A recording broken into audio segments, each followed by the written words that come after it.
Hi! Welcome. Hi, how we doing? Welcome back to Ace Attorney. I've got an ulcer on my tongue, so I might be like sounding a little bit weird tonight. It's mildly suboptimal. Oh, good gravy.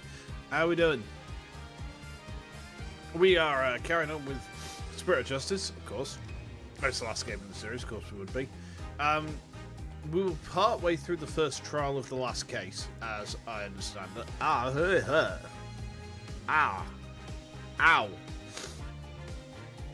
I think I bit my tongue at some point. Oh, God. That genuinely kind of hurts. Ow. Anyhow, I hope you guys are having a good day. It's very wet and kind of cold in the UK. Hey there, Yumu. How you doing? Welcome in. How we going? How you doing? I hope you're having a good one. Yeah, it's very cold in the UK, but thankfully I've got my heater on, I've got my jumper on, I've got my incredibly fluffy socks on. Life is good. The only thing I'm missing in this office is one of my cats, but, you know, we can possibly rectify that later. Maybe.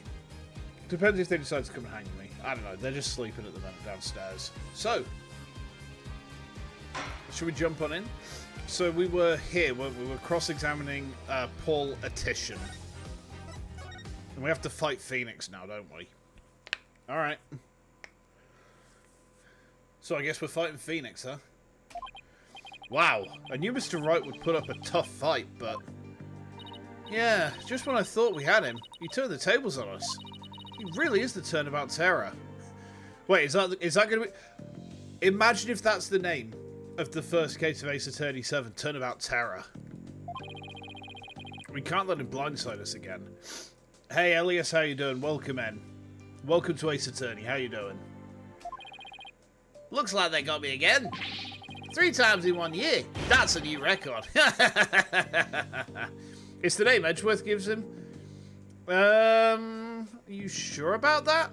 Hey, Zach, how you doing? I promise you there was nothing weird happening in Penny's stream earlier.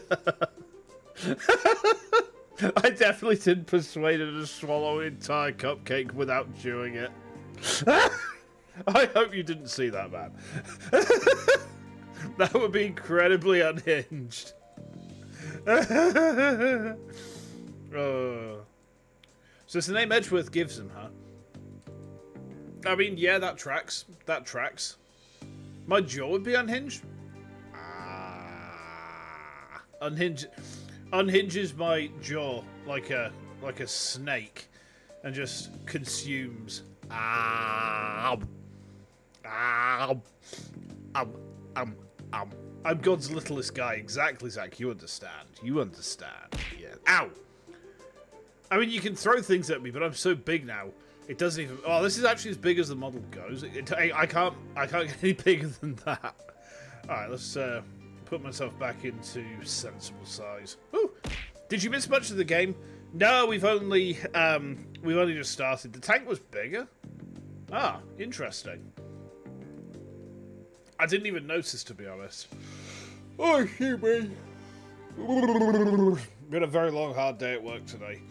Very stressful, so hopefully this ain't going to be too taxing on me, but we ball. I mean, Ace Attorney's normally pretty chill anyway, so, you know, I think we'll be alright. Dats, please, no more new records or bad puns while you're at it. It's hard enough trying to help you as it is. Roger that, I'll be more careful next time. Dats, is what Mr. Wright said true? Did you really pay a visit to Dr. Buff that night? Sure did. Can't remember the exact time, though. All I know is he wouldn't hand over the orb. Someone put it in his head that we rebels were dangerous. That's why he threw me out. Oh, Chibi. Let me just get my sweatshirt off. I might be overheating.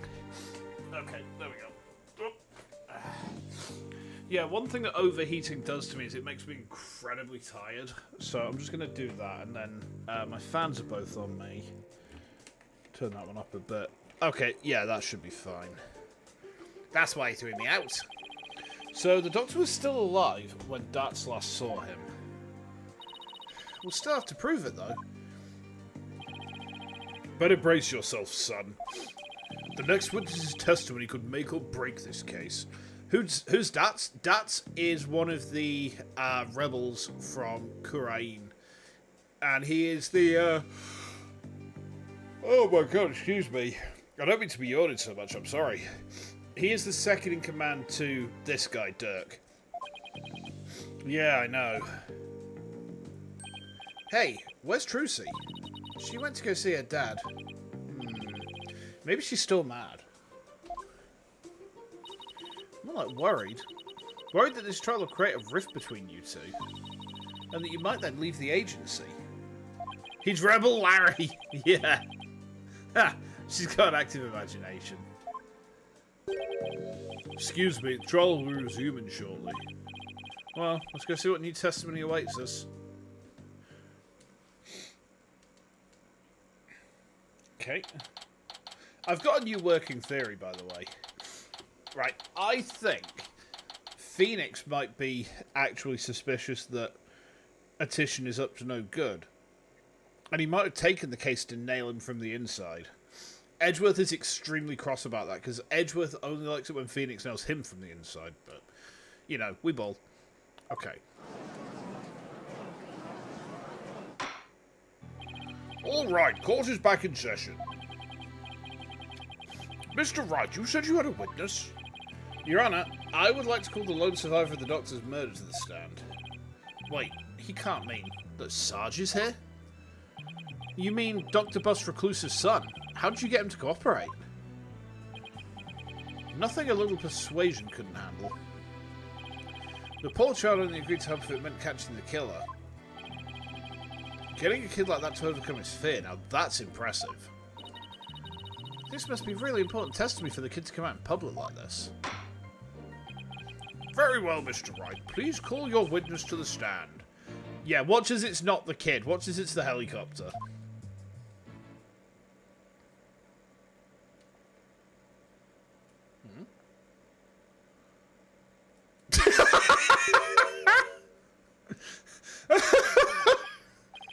Oh my! Sergeant Buff at your service, sir! Here's the drone. Really? Mr. Wright, what exactly is the meaning of this? Past trauma has rendered it impossible for the witness to venture into public. Leaving home was hard enough, and it seems leaving the witness lobby was just too much. But I would still like to continue with testimony delivered via this drone. I understand it must be terrible to lose one's father like that. But testimony via a remote-controlled toy? Well, let's take things for a spin and see how it goes. Oh yeah, this is definitely the first time this has happened. It's never happened before where we've taken testimony from someone who's appearing remotely, via a radio or some other remote-controlled device. Yeah, the killer. Exactly what I was hinting at there. Exactly what I was hinting at there. I knew that you'd know. I trusted that you'd get it.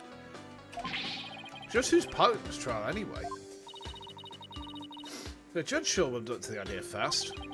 I think the phrase you're looking for is gave up. You disappoint me, Corporal Justice, to think I once called you comrade. I'm sorry, what? Ah! Defending the man who killed Papa? That's full-on treason, soldier. I hereby demote you back to private. Is it remote or is it an autonomous robot? I think it's remote-controlled drone. I don't think it's autonomous. I think it's basically being piloted by the child. Ow, what the hell? What was that? Sorry, I just found something on my arm. What is that? Ow. Okay. Ouch. Remote controlled and limited range since they still have to move to the witness lobby? Yeah. Corporal. Private. What's he talking about, Apollo? It's a long story. Now then, are you ready to testify, youngster? Locked and loaded, sir. Ready to rain lead down upon the perpetrator. See, the problem with locking and loading is if you lock the bolt, you can't load the magazine because the bolt's locked open. Really, you should load and then lock. You know, if you lock and load, then That's not gonna work. That's not gonna work. Okay.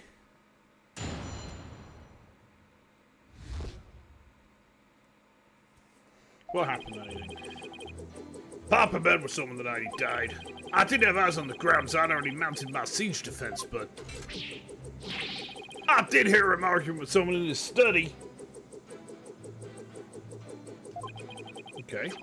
From my window, I saw the one designated dots getting ejected from the premises.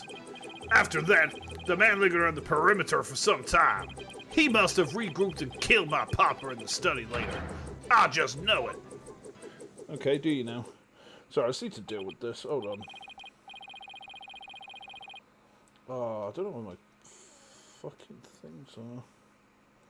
Hold on, guys. Is that done? Yeah, there we go. Oof.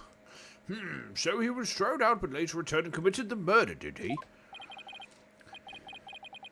It's the same as reaching for the moon to land into the stars. Should be the other way around. I mean, if you overshoot the moon, then feasibly, I suppose if gravity didn't do you over beforehand, you could do that. You know, you'd just be very, very, very long dead by the time you got to the stars. That would kind of suck. Maybe you could, like, reincarnate after that, and then you can repeat the cycle or something. I don't know. Could be a laugh. Yes, Your Honor, so the man my client saw really must have been the fleeing Mr. Arabal. Objection! Right, you backstabbing no good. I didn't kill no one. It's the enemy. Ready all missiles and fire! Whoa!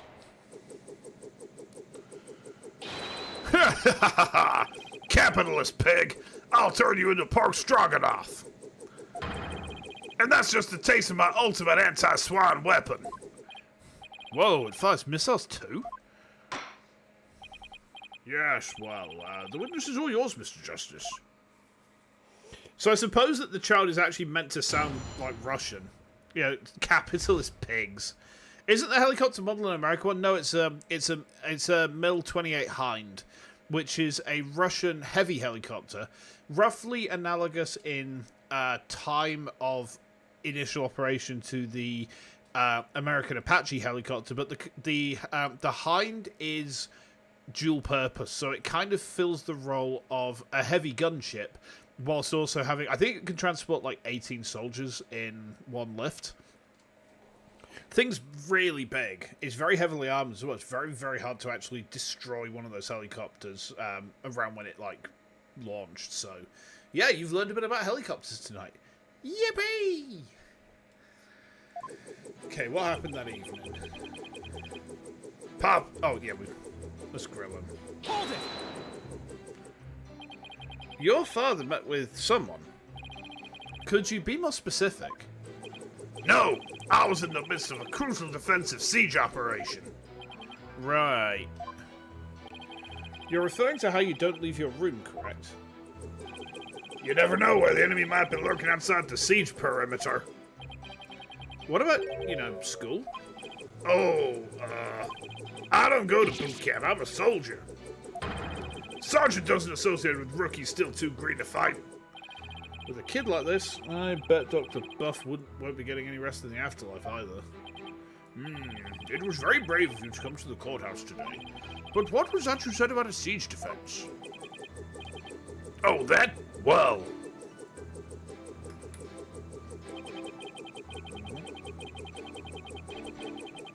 Hold it! Okay. Sarge, I've always wondered. Who or what are you battling? That's classified. Even so, it may be relevant to this case. Objection! If they're Terran, they should have scan. I mean, yeah. They should do. But, like, you know what they forgot to do? They didn't put a missile turret down quickly enough. And now do you know what sound's coming from their mineral line? Zoom, zoom. Zoom, zoom. Zoom, zoom. And you just know they fucked up at that one moment. They didn't expect the DT rush, and now they're dead. Ha! It's funny because the Terrans got dead. Hehehe. I don't know if you're the right person to be asking about things like that. That's right. Such matters need to be handled with a certain delicacy. Oh, I guess curiosity got the better of me. You're all talking, no action, soldier. Out on the battlefield, it ain't the number of pretty words in your repertoire, but the number of bullets in your gun belt that counts. Easy for you to say. You're the one with all of them. Ha! Would the witness please tell this court what he saw and heard that night? Crazy how both games you have to plop a missile turret in the mineral line, be it for DTs, Banshees, Muse. Yeah, just just basic defense and detection. Yeah, I mean, it's like, well, I mean, at least in the first game, what did the Zerg just have to do? Just, there's shit out an Overlord and jumps a gun, right? That's literally all they got to do. Hold it! What was the argument about? I heard things like, where's the orb? And are you defiant dragons really criminals? Sounded really volatile, like a war might break out in a second. So the two of them had an argument while Dats came to get the orb. Did you see or hear anything else? Yeah, I heard them arguing, and then silence. Okay.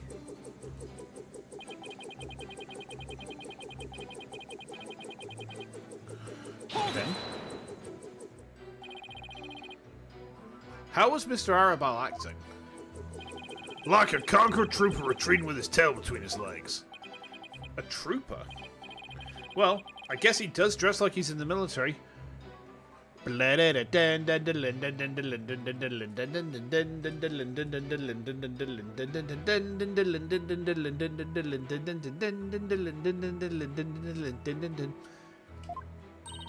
How are these Iron Maiden jokes working?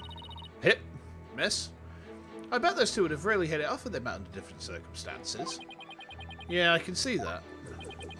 And so, the defeated soldier was expelled, but that wasn't the end.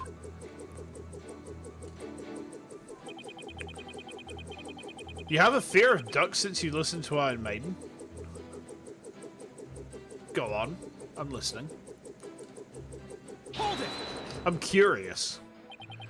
That does seem suspicious. He kept hiding behind trees and telephone poles and stealing glances at our house. Well, you couldn't exactly leave without the orb.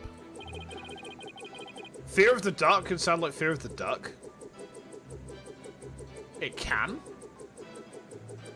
Hang on, let me see if I can work this one out. Fear of the dark. Fear of the duck. I guess in French it does actually. Yeah, I see where you're coming from. Fair enough. I bet he was angry to be kicked out. Ow. Look. Look. It's not my fault that Fear of the Dark and Fear of the Duck sound similar in French, alright? That's on you guys. That's not on me. You can't bonk me for your language's foibles, alright? That's just cheeky.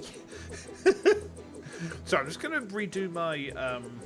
I'm desperate for a haircut right now. I've got one booked in for a couple of weeks away, but... I'm just going to... Yeah, that's better. Just recalibrate my camera a little bit. Okay. Oops. Okay. Hold it! But don't you keep your front door unlocked? If so, then anyone could have got in. That's true. Papa didn't keep our house locked up.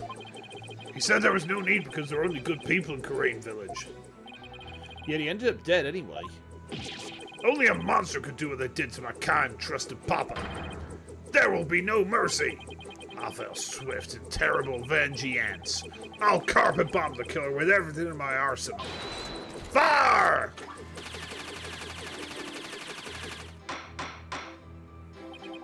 While I sympathize with you, witness, you will refrain from firing Gatling guns in this court.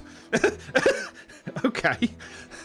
That's one of the most hinged things that this judge has said in this series. So, Sarge saw Dats too, and just when I thought things couldn't get any worse, I wonder why he hung around after being thrown out. I hate to say this, but if Dats is proven to be the killer, we'll lose the orb to the plaintiff. So our only option is to prove the Defiant Dragons had nothing to do with the murder. Anti-materiel rifles you can, but Gatling guns are where I draw the line. You know what, yeah.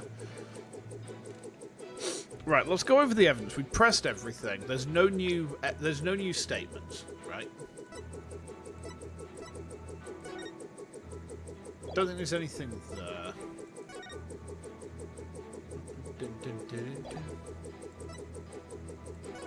Okay.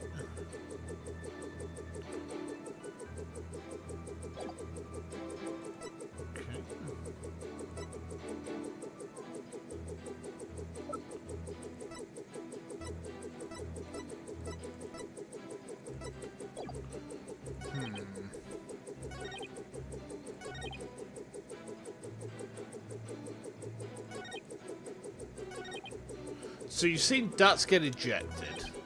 He's lingered around. He must have regrouped and killed Papa in the study.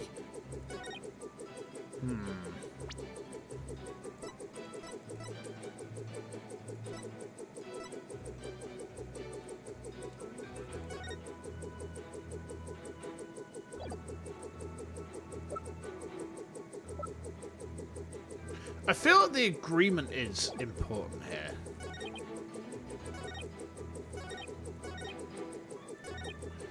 See, what doesn't make sense to me, and please tell me if I'm overcooking this, right? But Dats has this agreement where it's like, we'll get the orb if he's not going to come to any harm. So what motive has he got to kill the guy? He's already made a promise that he's not going to hurt him, and he'll get the orb in return. Right? So why would he have regrouped and killed him?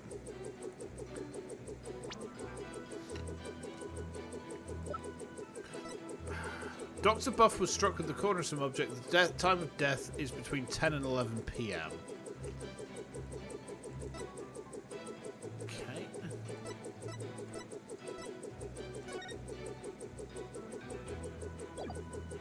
Uh-huh.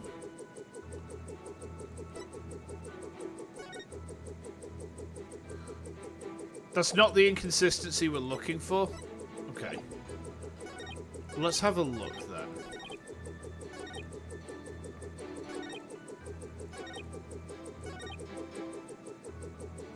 Okay.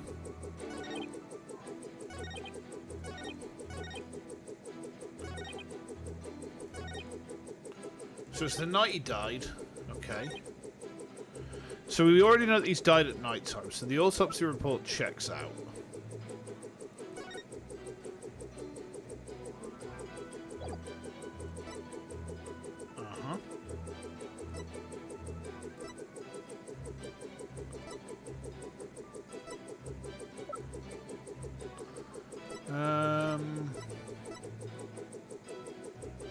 The second floor area. So the thing is, if you can, how they can see from their window, that's getting ejected, or so they claim. I mean, my question would be, if their bedroom, like, where is their bedroom? Presumably it's like over here, because this is the second story area, right? How can they see the tree? How can they see the entrance? They'd really struggle. I think they'd struggle with that.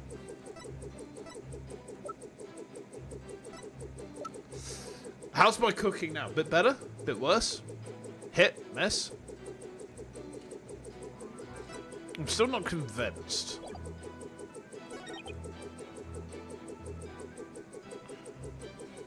Has something to do with vision. Didn't have eyes on the ground. So you can't be certain of who it was that they were arguing with.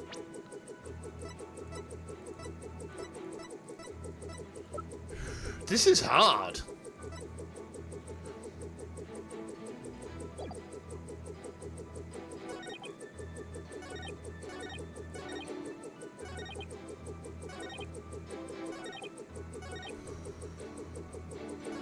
It's either to do with not having eyes on the ground or seeing Dats.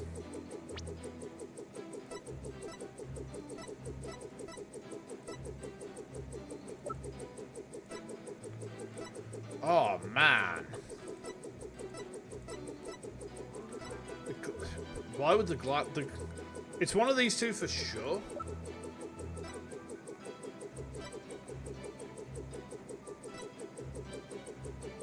The only thing we don't have anything that would correlate back to this.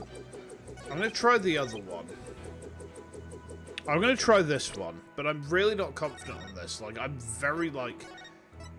I've got a couple of vague ideas, but there's nothing obvious on this one. Try this. Objection! Okay, I don't know then. I actually, like... I straight up don't know. Like, the only guess I had was, how can you see him from the window? Because the positioning of the room and where the windows are doesn't look like it marries up. But if it's this one, then how the fuck do we prove this? Didn't have eyes on the ground, he mounted siege defense. Unless it's to do with the drone itself. Equip the camera and a microphone? Objection! Ah, it's because the robot's got eyes. Oh, I see. I've actually managed to figure it out just before I read what you said. Oh, man. Sarge, you hiding something from me? How dare you question your superior officer like that? You want to get on this stroganoff action with Pig Boy over there, soldier? Sorry, but I'm afraid lawyers are missile-proof. What? Would the defense care to explain? It's simple, Your Honor. Just as he's able to see what's happening in court right now, Sarge was able to see what was happening in the study then. With his cherished drone, of course. Ah, now that you mention it. 1 second. Don't you think the answer was right for us this entire time? Sarge, you were perfectly capable of patrolling the study that night. So you must have seen something. Ah! I'm hit! What's this strange new weaponry you're using against me? Courtroom warriors don't use guns or missiles because evidence is our weapon of choice. Having a drone with real-time feedback, like, that'd be so great. You'd mount a siege strategy as well. See, there's one problem with doing it that way. And that is, that makes this child an Imperial Fist. Meaning, as soon as you bring an Iron Warrior, they shit the bed. And it's all going to just end in Yowie. That sweet Peter Turbo Rogel Dawn Yowie. Yum, yum, yum. And the evidence has exposed your bold-faced lie. My truth bomb, Sarge, has stripped your defenses bare. Truth bomb? No! Ah! Mayday, mayday, I'm going down! Oh dear. Oh my, you're right. Evidence. Never have I seen such fearsome ordnance. Tell it to us straight, Sarge. After all, you want to help your father, don't you? Papa! Yes, you want to find out who killed him, don't you? So please, tell us what you saw that night. It's not what you think. I didn't see anything. I swear. You sure? You seem awfully stressed for someone who didn't see anything. Uh-oh. Oh, Don't shoot me. What are you doing, man?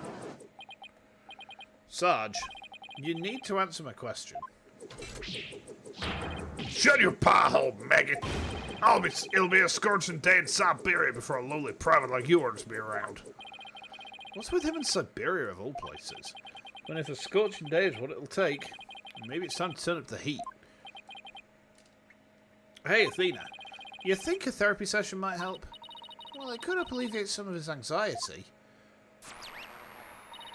Plus, I'm picking up a lot of discord in Sarge's voice. Small indie company, by the way. That usually means the patient wants to say something but can't for some reason. And in Sarge's case, I imagine whatever's plaguing him is pretty severe. In that case, I'll leave it to you and your mood matrix magic. Discorder. Hey, Loven, welcome in. How you doing? How are we going today? Hope things are good for you. You got it. Your Honor, I believe I can be of help here. Time for a therapy session, is it, Miss Sykes? Yeah, it'll help the witness with his anxiety. Maybe even enough to testify. Then, by all means, please bring the poor child out into the light of day. Oh, but I assume this will be all right with you, Mr. Wright. Why not? It's not that we all haven't been through this before. What are you butting in for, lady? There ain't a place on this battlefield for you. Objection! I beg to differ, Sarge. This G.I. Jane's always ready for a fight in the courtroom. And wait until you see what I've got in my arsenal. Analytical psychology. With it, I'm gonna blow a big old hole in the armor you built around your heart. Ah! First evidence, now analytical psychology. Where are these WNDs coming from? You getting drunk today? I'm not. I've just been stressed by work, but I'm chilling. You know, things aren't too bad. Wife's on her way home. I think she's got chocolate. Then tomorrow morning we're going to town, have a look at the Christmas market, get a couple of bits in. Then we got a social function in the evening for our work's due. So that should be cool. I'm actually going out to socialise and touch grass for a bit. Why have I done this to myself? You may have started this war, but I'm gonna end it. Corpse woman Sykes. You got it, Sarge. Time to seek out the agony buried deep in your heart. Brace yourself!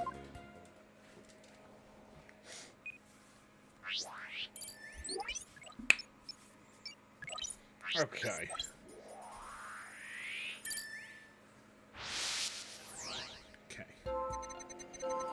I stayed in my room with my drone that evening. I heard Dots and Papa argue with each other. Dots got kicked out, but I saw him still hanging around outside. I was in my room, so I didn't know Papa was dead till the next day. Ha, okay.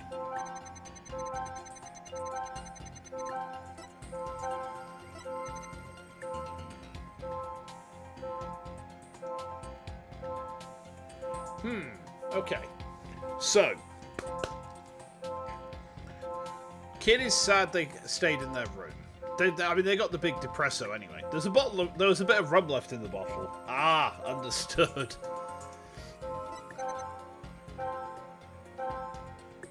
Okay.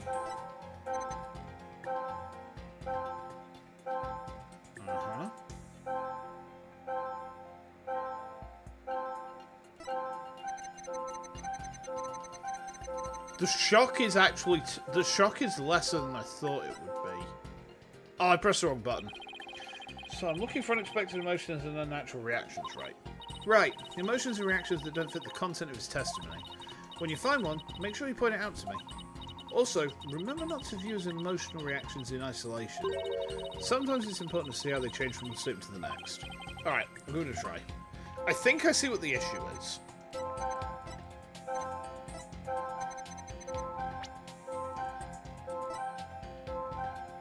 Got it! Yeah. That's strange. Your reaction was shocked when you discovered your father's body. Yet you weren't nearly as shocked then as when you saw Mr. Arabal. Normally, you'd expect the death of one's father to be much more impactful. Enemy fire! Direct hit! That is strange. Wonder what it could mean. Well, we know he wasn't as affected by his father's death as he should have been. And I think I know why. Oh? Sarge, you weren't as shocked at seeing your father's body as seeing Mr. Arabel because...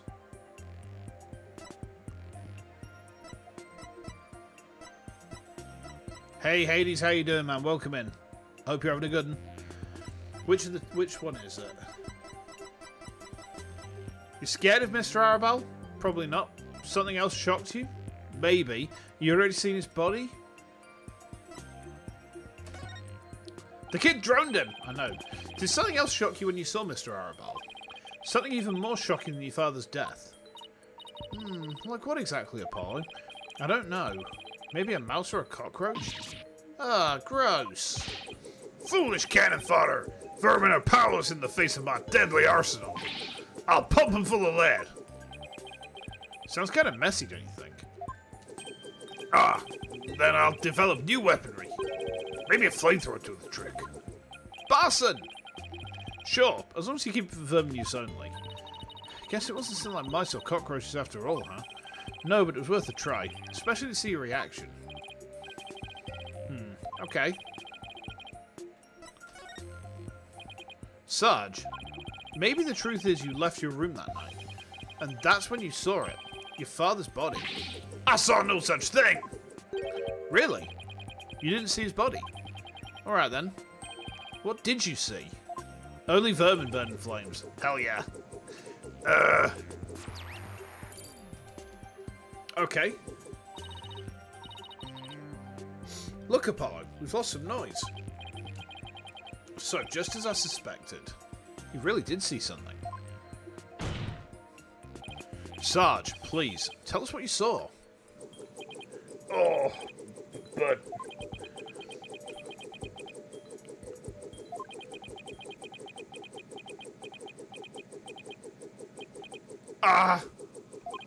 The moment I saw it, I couldn't bear it. I couldn't stand to lose yet another loved one. It was worth it just to see your reaction. That's your Justice-like ship right there. I mean, I think for me, it was definitely the Academy bondage. They bonded well in that trial. Literally. Am I missing something here? Is that why you weren't very shocked when you found out your father was dead? Because you'd already sensed he was a goner somehow. Maybe. Please, Sarge. What was it you saw on the night of your father's murder? Oh. I saw.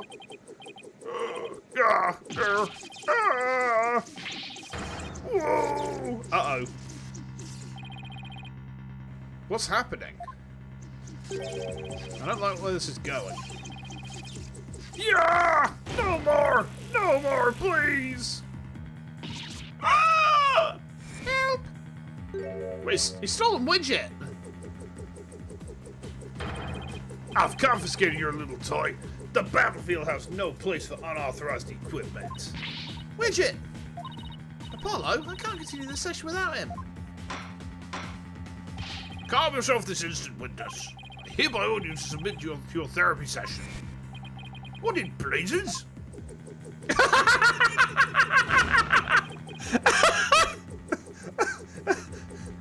Look at me, I'm judge, jury, and executioner now. I hereby convene a military tribunal. He stole the fucking gavel! Incredible! Whoa, this has gone way too far. Bailiff, arrest that drone this instant. Roar! Foot resistant. Ah! If you don't go calling, I'll fire! The battlefield is a great place for unexpected resources. Oh my god, what's going on?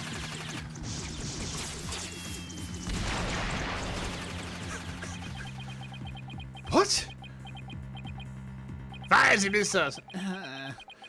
But I'm a little tired.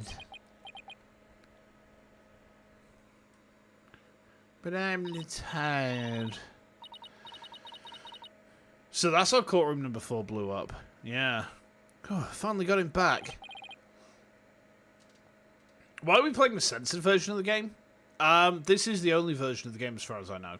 If there's any uncensored version, I don't know what it is. Nice work. This witness is truly a handful. Oh, 2, 3, 4. Whoa. Miss Sykes, what's the witness's current psychological state? Let's see, he's emotionally all over the map. Don't have mods? I am not aware of any mods, I'm afraid.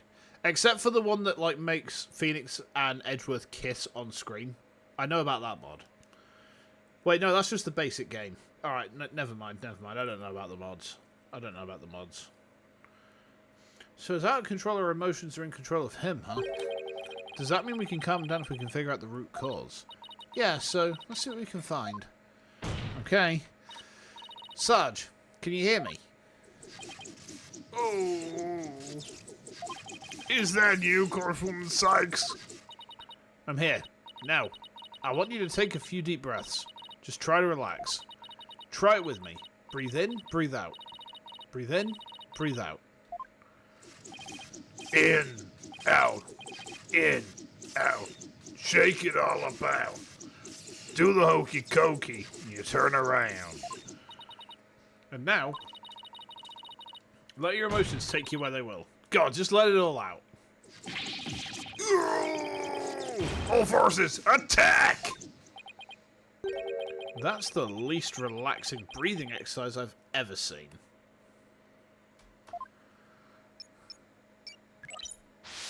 Okay. Uh-oh. Okay.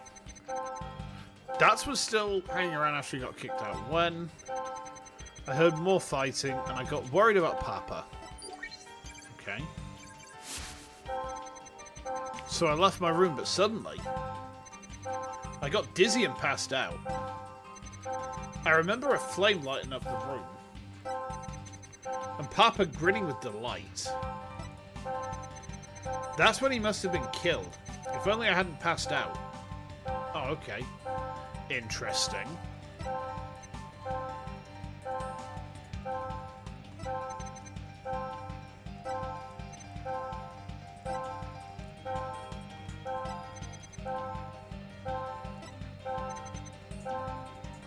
Okay.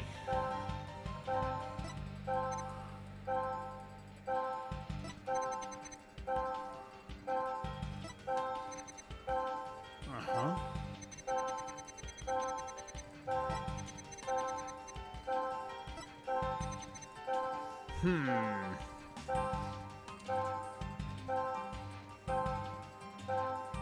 So just make sure I'm clear. I'm looking at these emotions here, right? Or am I looking for evidence?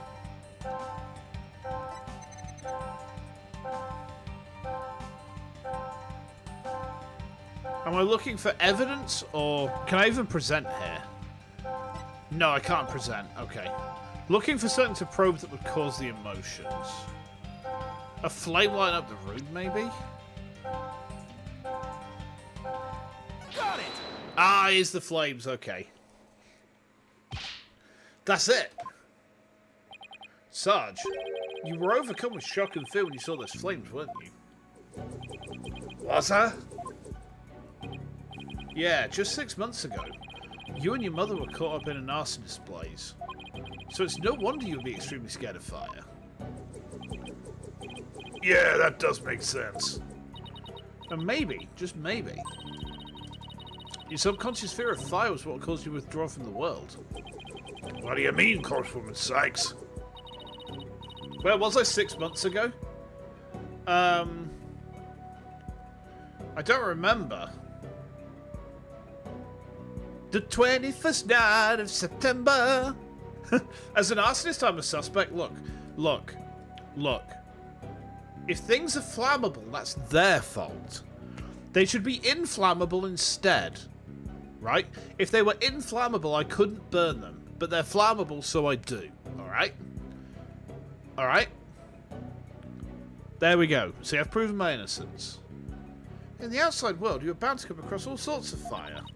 The rebel flagship wasn't supposed to be flammable. Well, that's on them, isn't it? They shouldn't have made it out of wood. But they did, so I burned it.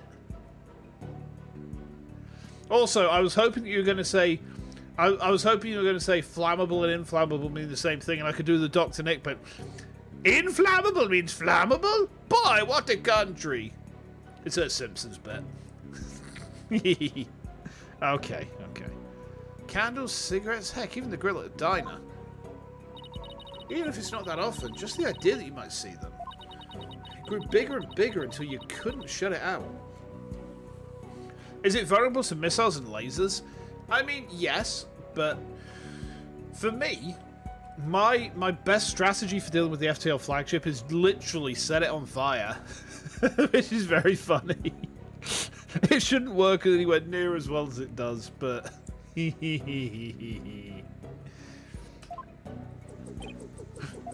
Ah, I think you might be onto something. Candles, cigarettes, just thinking about them sends a chill down my spine. wow, the things I take for granted. Now I see. I was afraid. Afraid of the fire. Strange. Didn't even realize it myself. About that fire, Sarge, can you tell me what it was burning? Just stay calm. Maybe something will come to you. Oh,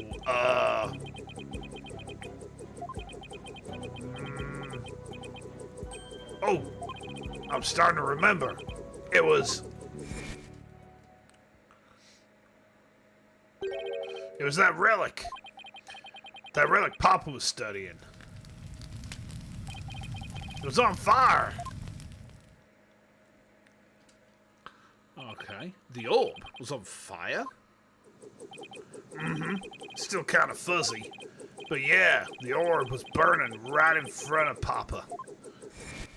Oh, so he figured it out. And there, in the flames, was Mama? Yeah, now I remember. I saw Mama pyramid that danced in flames. Oh, I understand. Okay.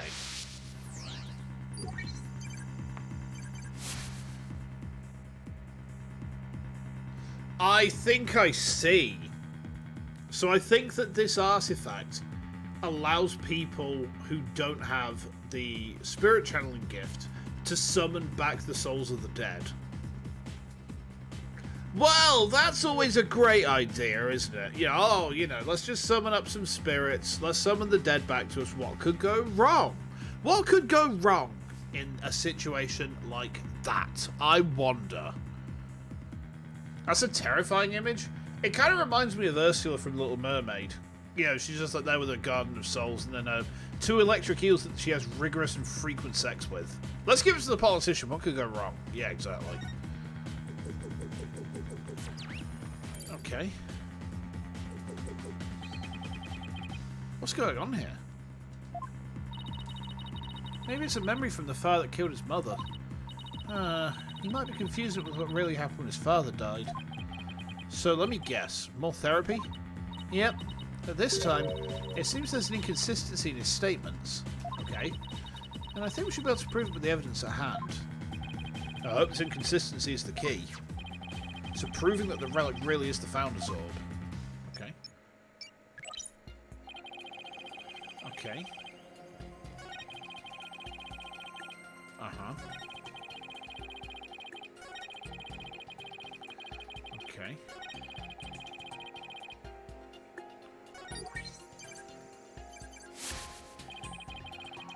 Okay.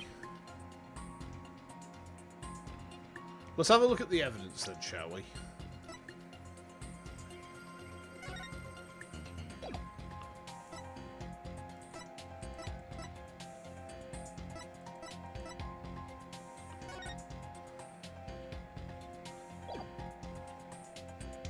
You don't like the techromancy trend that some people are getting into? Yeah, it's kind of fucked up, isn't it? Like, the whole thing about, like, oh, let's make AIs of dead people. It's like, no! Holy shit, that's dystopian. That is so fucked up. Like, why? Why would people do that? Why would they even think it's a good idea? So there's an inconsistency in the statements now. The doctor hid it in the ruins before his death. Yeah, it's the orb itself, because if it's in the ruins, how can the doctor have hidden it if he's died with it in his hands? Lunchtime's over. No worries, Zach. You take care. You have a good one, alright? And hopefully we will see you, well, whenever next time that you can hang out will be. I'm not streaming tomorrow, but I am streaming on Sunday this week because, well, like I said, I'm socialising tomorrow, so, yeah. Okay, let's try this. Objection! Yeah. Okay. Don't blame yourself, Sarge. After all, even if you hadn't passed out, the outcome would have been the same. What do you mean? I'm talking about the time of death. Your father wasn't killed right after you left your room. What? Explain yourself at once, Private Justice. You gotta go, Lovan? No worries. You take care. You have a good one, alright? May the goose go with you. Oh, we are a cult. Excuse me. You said you saw your father burning the orb, right? But that night, he went out to hide it in a cave. So, what you saw, Sarge, was something that happened before your father left to hide the orb. Ah! So you see, he didn't pass out right before he was killed. You passed out right before he left for the cave to hide the orb in the ruins within. So, even if I hadn't passed out. That's right. The outcome would have been exactly the same. That's because your father, Dr. Buff, was killed after he returned from the ruins. And therefore, Sarge, there's no need for you to blame yourself. Oh, I see. Papa! Bravo, Justice. Can you really say I bear no blame in this? Why do you ask? Because the truth is, if I hadn't engaged in my siege defense, Papa would still be alive. Sarge. Papa wished nothing than for me to lead a happy, healthy life. That's why he quit his job and moved us out, away from the big city. But even then, I didn't have the courage to set foot in the outside world. And in the end, I failed to make Papa's wish come true.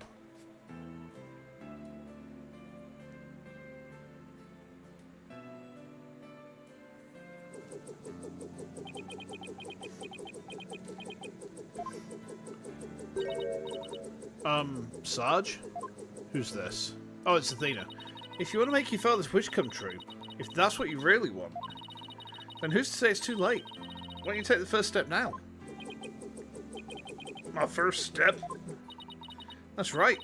You can cast off all your regret. You can stop standing still and start moving forward. You have the power within you. You've got the touch. I know from experience. I know what it's like to feel like you do. But only you can decide to take that first step. You've got the power. Oh boy, I've started something. Oopsie doopsie. If you don't change your tactics now, Sarge, the victory you seek in the war you're waging will always lie beyond your grasp.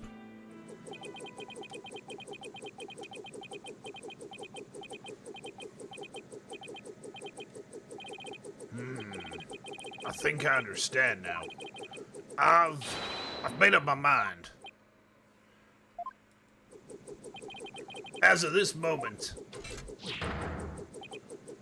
I will suspend my siege defense indefinitely. Oh, okay.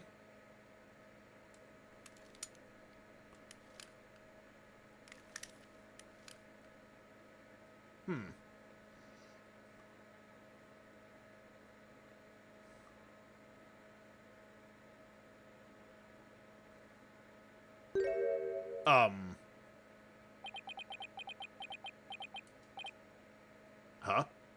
Yeah, that's kind of what I was thinking, Apollo. We've got a girl in her gym jams. This is not where I thought this was going.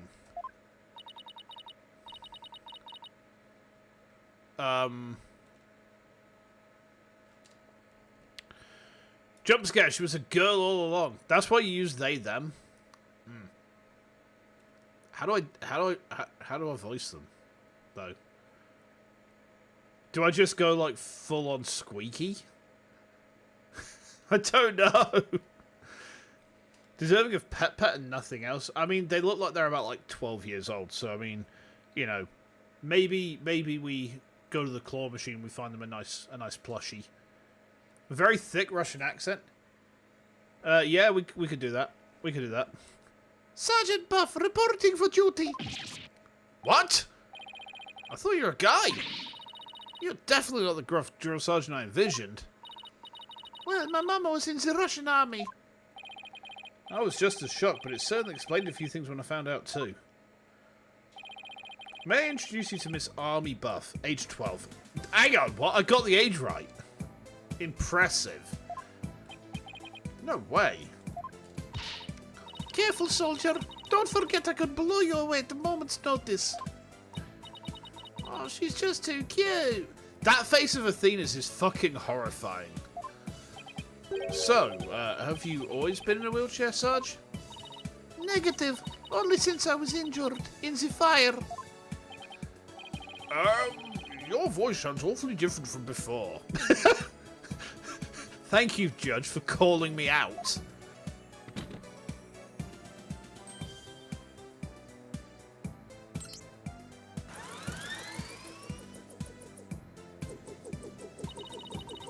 My drone features a voice modulation device. It's just one of my army's many technological marvels. Now, Judge, I will move very slowly to your position and threaten you with big bomb. Kirov reporting. Well, you fooled me. I thought some 20-something military fanatic was in the controls. If it's all the same to you troops, I'd like to continue my testimony. I've just remembered something, and it's as crisp and clear as a trumpeted roll call. What did you remember? She's so adorable. She kind of... hang on. Is she Baby Saya? Oh, man. Sorry, bear with me just a second. I said something. I just need to double check something real quick. Give me a moment, guys. I'm just going to be right back, okay?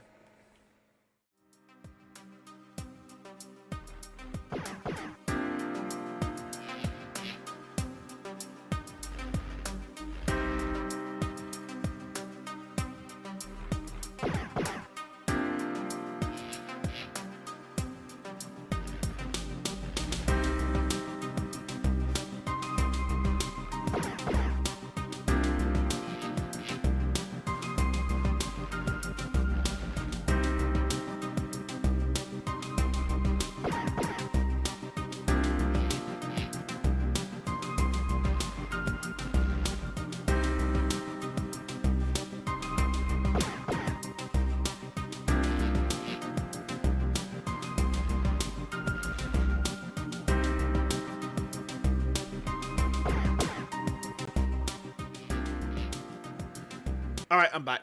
I'm back. Yes, I just heard some banging around, but it's just wife getting home from work, so, yeah, we're all good. We're all good. It wasn't my mother who appeared in the burning orb. It was some lady papa who showed me a picture of a long time ago. He said it was the Holy Mother, the founder of Kurimism. She appeared right there, right in the burning orb. Huh? What did you just say? Wait, hang on. Hold on. Hang on.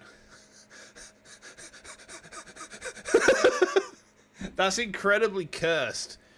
He's like, finally, I have found a legendary Pokemon in a Pokeball. Ha ha ha ha ha ha.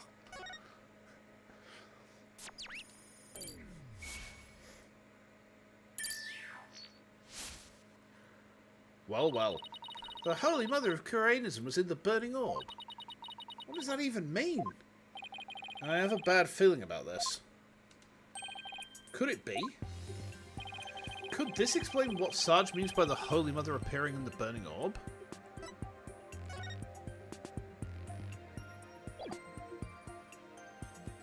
Take that! Dr. Buff's research notes. What do they have to do with this? That's the Phoenix, you know, the one that's always on the back foot. Yeah, that's how we like to see him. Scared, witless, and twerking for Edgeworth. Always twerking for Edgeworth, just working that booty.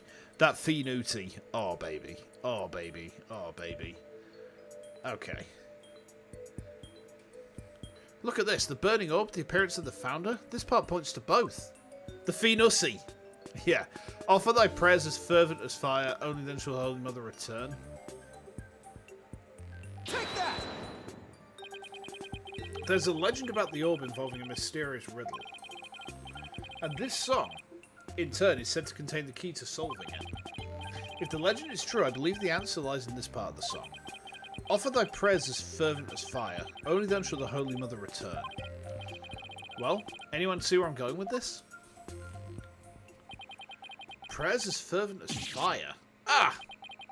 You're supposed to set the orb on fire? The whole stanza seems to suggest that the founder will appear if the orb's set on fire. Wait, so the Doctor, he... Yeah, Athena. He had solved the ancient riddle of the Founder's Orb. Oh my!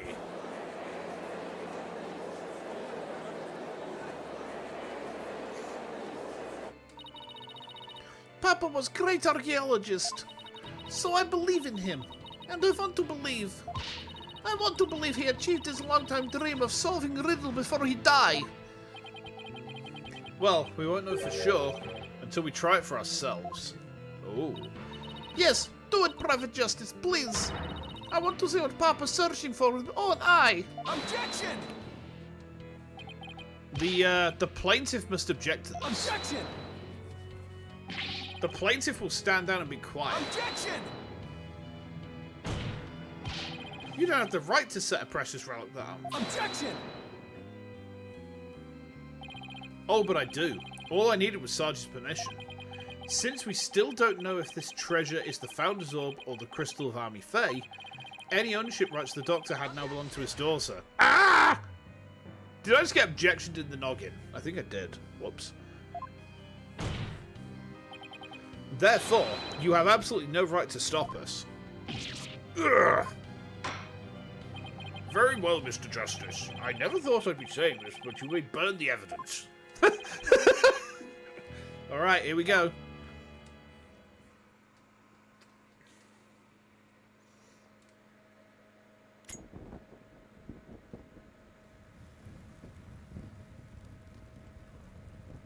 Is it just me, or is the inside of that thing moving? Look! Apollo! The inside of the orb is melting! Ha! There's something in there. Ah. Phoenix is more intimidating when you don't see his thoughts and he's really bluffing. Dirk, isn't she? Her garb leaves no room for doubt. It's the Founder herself. Face and all. I don't understand. The greatest of taboos in Koreanism is the depiction of the Founder's face. Yet here it is, hidden within this orb. Well. You never know when he's bluffing. He's got a hell of a poker face. He really does. But then, you know, you look at him and Edgeworth and they're caught inside each other's pants. Oh, whoa, whoa, whoa, whoa. Whoa, whoa, whoa, whoa, whoa, whoa. Whoa, whoa, whoa, whoa. In each other's pants. Anyway. Sorry, Mr. Wright, but as you can see, the issue is crystal clear. This figure is the Holy Mother, founder of Koreanism. And based on that, this must be none other than the Founder's Orb. Objection! Be that as it may, Mr. Arabal still may have killed the Doctor. If so, it would render the orb transfer agreement null and void. Don't play dumb, Mr. Wright. The truth of the matter has already been proven. Dr. Buff wasn't killed right after Sarge saw Mr. Arabal. It happened after the Doctor came back from hiding the orb. And you've no proof that Mr. Arabal was still around at the time. Ugh. Your claim that the Defiant Dragons were behind the crime doesn't hold water. And that means the orb transfer agreement is still perfectly valid. Ugh. Admit it, Mr. Wright. I just burned your whole case to the ground. Oh. No! Did Phoenix Wright just have a breakdown? Interesting. I won. I actually won. Mr. Wright, would you care to respond? Respond? I didn't think so. Wait, did we just win? Did we actually beat the Turnabout Terror?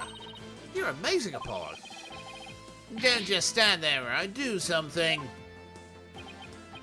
Well, I don't think there's any digging out of this hole. Mr. Attition Wimpson, I think it's time for your concession speech. I have proven beyond a shadow of a doubt that this is the Founder's Orb.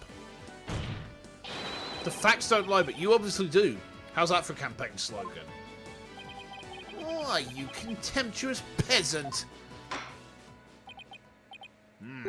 I think this is a good time to wrap up this trial. If both parties have no further objections, I will render my verdict. No objections here, Your Honor. No. Oh, fuck off, man. You can't do this. The crystal is mine. I'll lose the election if I lose that crystal. I'm sorry, but there's really nothing more I can do. You haven't forgotten about our little chat, have you? What? He's a politician, lying's part of the job. I mean, yeah, that's very true. What's going on here? Objection! Your Honor, I object to the defence's last claim. What? I don't believe they have truly proven that the relic is indeed the Founder's Orb. Objection! Mr. Wright, I don't think even you could bluff your way out of this one. What possible argument could you have to claim this isn't the Founder's Orb? About that. Oh, of course. He just thought up some bullshit. He can't possibly have hit on something. The defense's assertion is incomplete, and this is why. Their claim that this relic is the Founder's Orb is based on a legend, and that legend claims that the Founder will return when the riddle is solved at last. Right. And that's what happened. The Founder was revealed for all to see. But, Mr. Justice, what about the rest of the legend? Huh? According to the legend, once the Founder returned, she would bestow spiritual power to the person who solved the riddle. You're kidding, right? Well, Mr. Justice, do you feel great spiritual power coursing through your veins? I feel a giant throbbing erection. I'm going to beat you around the head with it, Phoenix. No. But receiving spiritual powers and stuff, it's all just mystic mumbo-jumbo, right? Maybe so, but you're the one basing your claim on said legend. And what we saw here does not fully fulfill it, does it? No, but...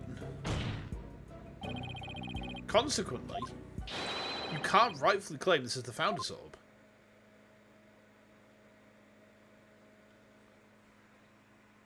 He's gone to sleep, the twat. What a wanker. How dare he? What's going into him? Why is Mr. Wright doing this? It would appear that Mr. Wright has lost a few of his marbles. That couldn't be further from the truth, Your Honor. In any case, I believe this is a good time for a recess. Both sides will have 20 minutes to prepare. I ask that all arguments be ready by then. Oh, and Mr. Wright, you do well to wash up and find your missing marbles by then, too. It's so nice to not be on the receiving end of the judge's comments like that. Incredible.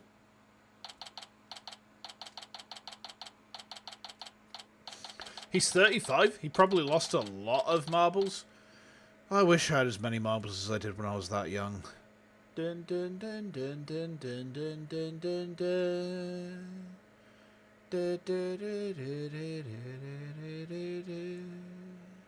Oh, sorry, I got a bit distracted then. Well, anyway. Mr. Wright is sure acting funny. I mean, he's famous for going out on a limb, but that last assertion was just plain crazy. It's either a bluff or a Hail Mary. Either way, it doesn't make much sense. Maybe there's something we're missing here. Although, he seemed perfectly normal when we spoke earlier. Apollo, I have a bad feeling about this. I'm gonna go check up on him. He's being blackmailed, like, very clearly. What's going on with you, Mr. Wright? Hey, Private Justice! Oh, Sarge. I forgot to mention something. On the night of Papa's murder, a strange thing happened. Oh, but why are you only telling me about it now? Well, I didn't say anything before because I thought Papa's death was accident. Oh, 1 second. I'm just going to ping you something on Discord real quick, Ara. I need you to see this. Hold on. Okay. There we go. Done. But now that we know otherwise, I figured it might be important. There's still more to this case? When I leave room and lost consciousness, I pass out right here. Yeah, it's definitely Saya. That's right above the coffee bar. But when I came to, someone was pushing my wheelchair. What?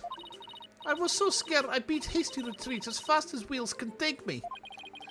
Do you know who it was? No, it was pitch black. Plus, I fled to my room so fast I didn't even have chance to turn on lights. Maybe it was your father. No, he would have said something to me. Besides, I'd have known if it was him. So then, it could have been your father's real killer? My thoughts exactly. But you didn't report this to the police. It didn't even occur to me. The voice acting. It's great, isn't it? It's absolutely top tier. It's okay. You're obviously still upset, so don't beat yourself up over it. Apollo, this could be really important information. I think the act of pushing Sarge's wheelchair could be part of some bigger scheme. It's hard to see why else the killer would have done such a thing. Guess I should take her statement down as evidence. Okay. Oh, welcome back, Athena. What's with the long face? How'd it go, Mr. Wright? Or should I... Athena? Oh, sorry. Zoned out there for a sec.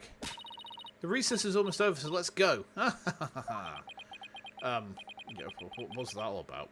So Phoenix is definitely getting blackmailed by the politician.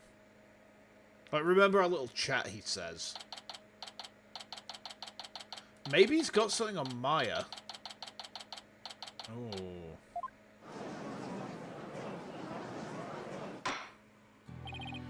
Alright, court is once again back in session. Now, Mr. Wright, about that last objection you raised.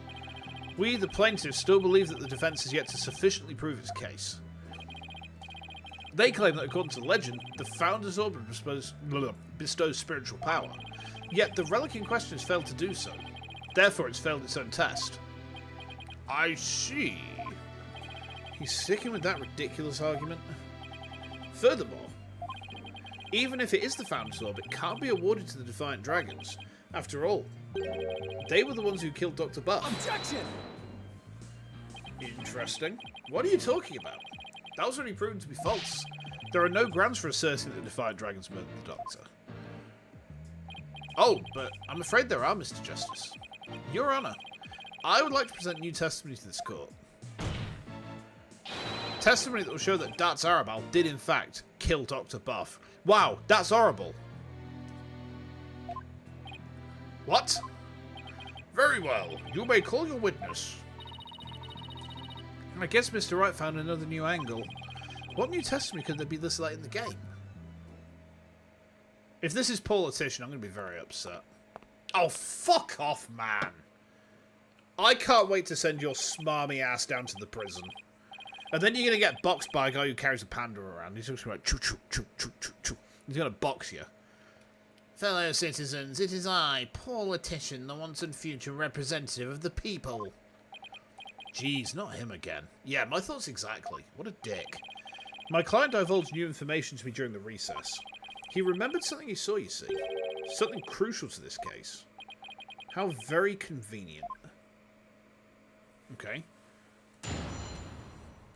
I hate this guy. He's such a cock. It was around 11 at night. I was out on a mobile meet and greet around the village. That's when I saw Dr. Buff being murdered from outside his study window. Mr. Arabal snuck up from behind and struck him on the head. His weapon of choice, a suitcase. A big, strong man like him could easily swing a heavy suitcase into someone's head. You got people signing up for his meet and greet? Nah, I've been to meet and greets before. You wouldn't get a dick like him there. No. No, meet and greets are actually a lot of fun. The first one I did I was really nervous about, but like the second one, no problem at all. No problem at all. You saw the murder as it happened, and you're just telling us now because... I saved the best for last. It's a tactic known to all the political greats. The murder weapon was a complete mystery.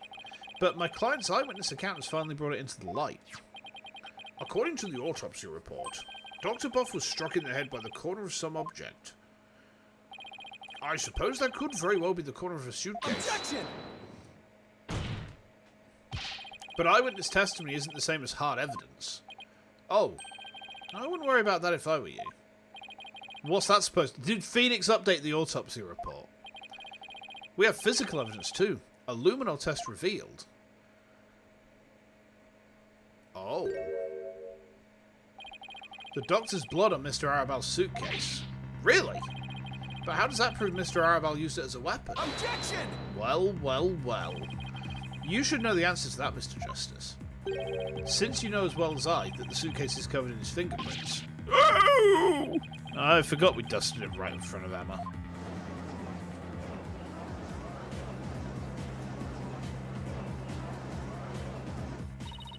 The turnabout terror strikes again. This is quite convincing testimony and evidence. Nevertheless, you may proceed with your cross-examination, Mr. Justice.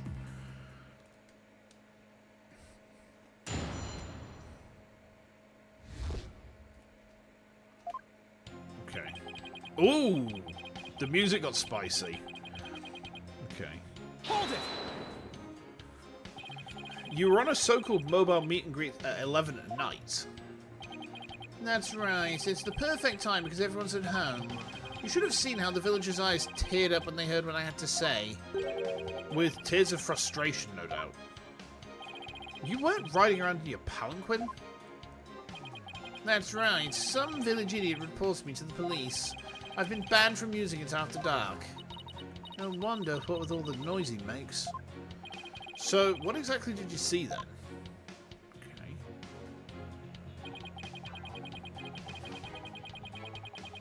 Hold it! He's definitely the killer. Like, he's so slimy, it's gotta be him. Sounds like you witnessed something rather shocking.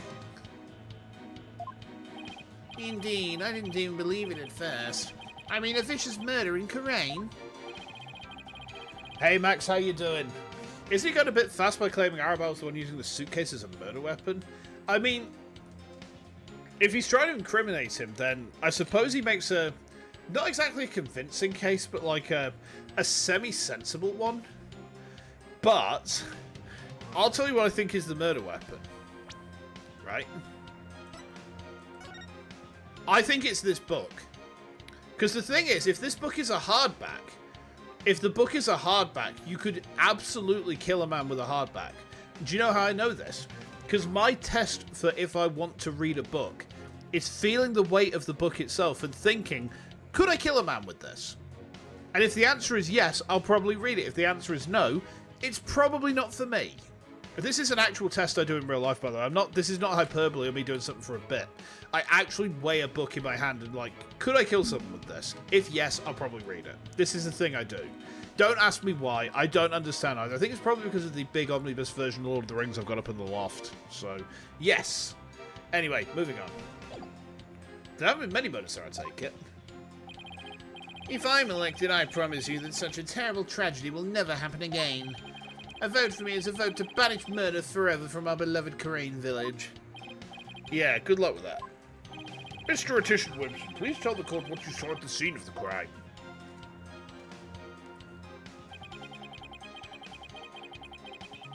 Hold it! Okay. He snuck up from behind. So you're saying the doctor never even realised Mr. Arabal was there? That's right. He was utterly absorbed in a book.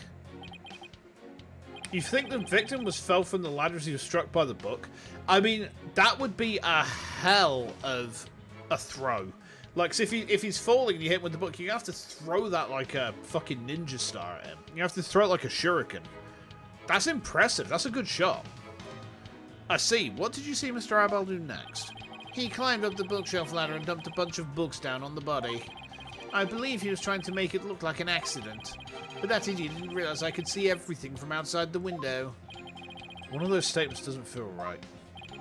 Your Honour, I believe the witness made an important statement just now about how the doctor was reading a book.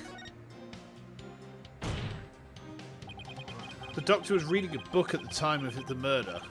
That's vital testimony. Very well. The witness will please add that statement to his testimony. Throw a hardcover textbook at me? Ow!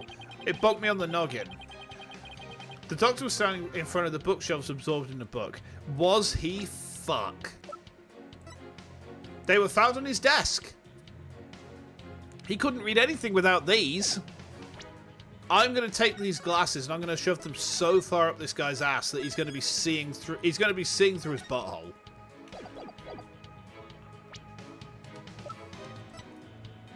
Objection! Yeah! Get nailed, nerd. What's this? Hold on. Oh, well, in that case. You know what? Shout out to Pave Dreamer from Elia's Discord. Because I had to do some repair work on the banana in the car park at Premier and at Vexpo. And he rocked up around that time to come meet some of us. And he handed me something. I thought it was like I thought it was like some sort of mini repair kit. We've been talking about camping and stuff. And he said, "Oh well, I brought this, you know, well just in case." And I looked at it and I opened it and it's just the word "well" in a case, and it was fucking hilarious. Like I was really annoyed about my banana being a bit busted, but he just like sent me with that. And was like, you know, I can't be cross. You've got me with that pun, but I can't be cross about it. Ah, it was fun. The doctor was standing in front of the bookshelves absorbed in a book, you say?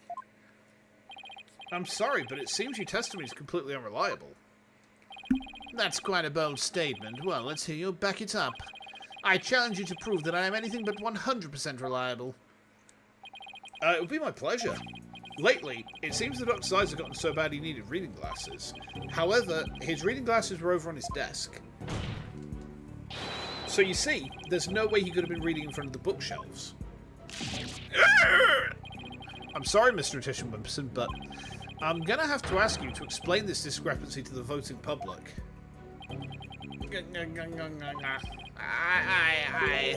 You what? You what?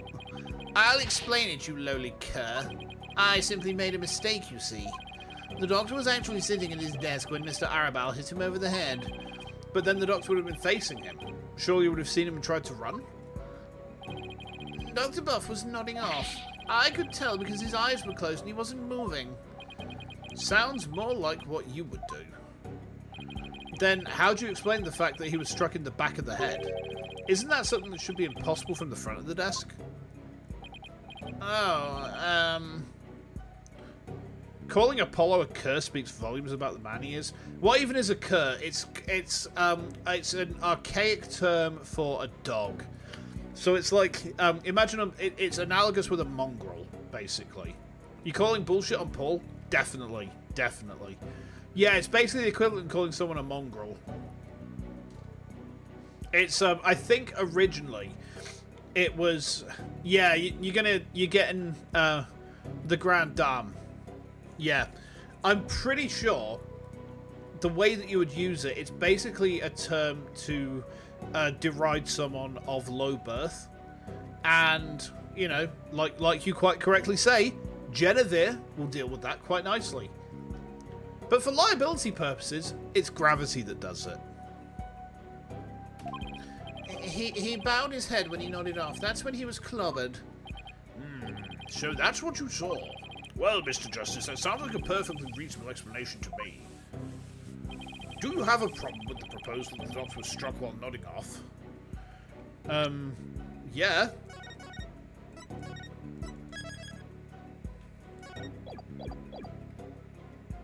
Big problem.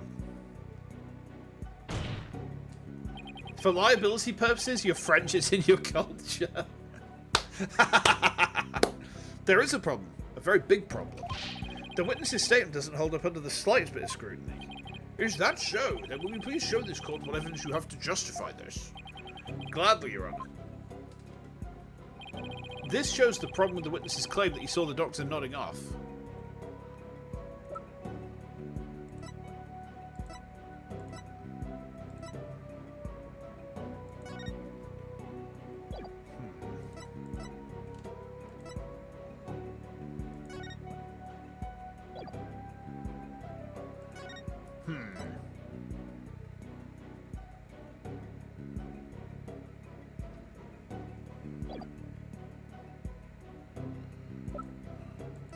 Going over me evidence.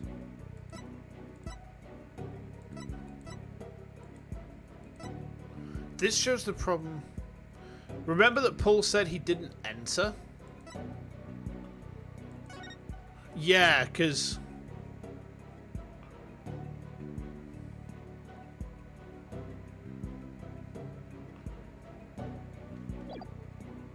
I think it's going to be the plan then, isn't it? Let's try it. We save scum it, guys. We always save scum on this channel. That's just what we do. You get another textbook at me? Ow. It's the Edgeworth dance. Take that! Oh! A diagram of the study? Mr. Attition Wimpson allegedly viewed the murder from here. And the doctor was allegedly nodding off here. Oh, the bookshelf's in the way. But from his vantage point, the bookcase would have blocked the witness's line of sight. Why, yes, I believe you're right. But... Ah! Ah! Objection! The fact remains, my client knew that the suitcase was the murder weapon. So he definitely has first-hand knowledge of the crime scene. I think Phoenix is getting at something. I'm afraid I have to agree with you there, Mr. Wright.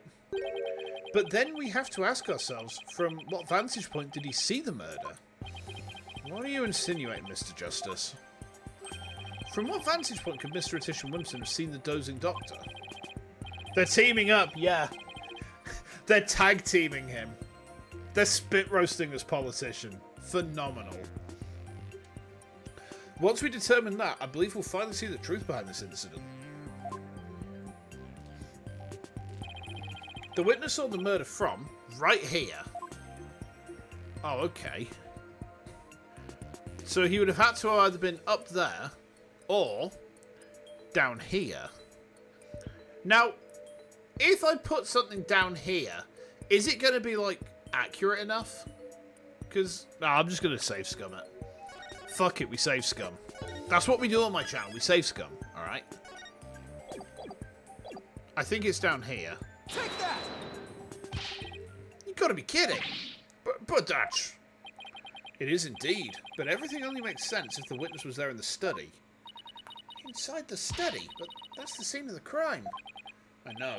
Mr. Attition Wimpson, the man who claims to be a witness to the murder, was most certainly in that very room. Apollo, are you suggesting... Mr. Attition Wimpson. The area inside the study. Okay.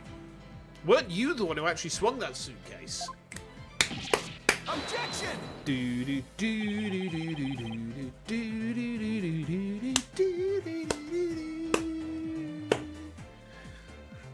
You guys can't see this because my model doesn't really convey it, but I'm grooving. I'm like 2 steps away from doing the Carlton. That's my god, you two are perfectly in sync. That is incredible. That is fucking phenomenal job. Yes, perfect synchronicity. Incredible. You love to see it. What you're proposing is ludicrous. My client is a small, thin man, whereas Mr. Arabal has the musculature to pull it off. He has a point. I gave up trying to lift that thing after one go. That's right, he's the only one who could have lifted such a heavy object. Now do you understand? The rebel Darts Arabal is the doctor's killer. As long as the suitcase is the murder weapon, the suspicion falls entirely on Darts. You'll have to poke a hole in Mr. Wright's argument somehow, Apollo. Oh, I will. And with his own technique, no less. If Mr. Attition Wimpson couldn't swing the suitcase around, we'll just have to consider another way he could have used it as a murder weapon instead. I'm going to turn this case on its head, Mr. Wright, just like you taught me. You talk big, Mr. Justice, but do you have what it takes? Are you a bad enough dude to rescue the president? Well, this should be interesting. Mr. Attition Wimpson's testimony has been filled with one inaccuracy after another. First he stated Dr. Buff was in front of the bookshelves. Now he claims the doctor was sitting at his desk. So where was the victim really when he was killed? Also, where was his killer? And how was the murder weapon really used? A suitcase can be emptied after all. A Rube Goldberg contraption, maybe. I don't think it's the suitcase, because the thing, Max, with the suitcase is that it was locked, and Dats had forgotten the key combination. I think he couldn't open it, so the suitcase can't be opened. So I think it's that book. I think it's that book with the bloodstain on the corner. And then he threw the book with the bloodstain on the corner, and then it struck the doctor, and he fell down. It was his doom. Archie, are you okay? Archie, okay? Jamal, are you okay? Archie, are you okay? Archie, are you okay? Jamal, okay? Archie, you've been struck by Paul Assishin. I'm sorry, things got a bit strange there. Yeah, I deserved that. I did that to myself as well.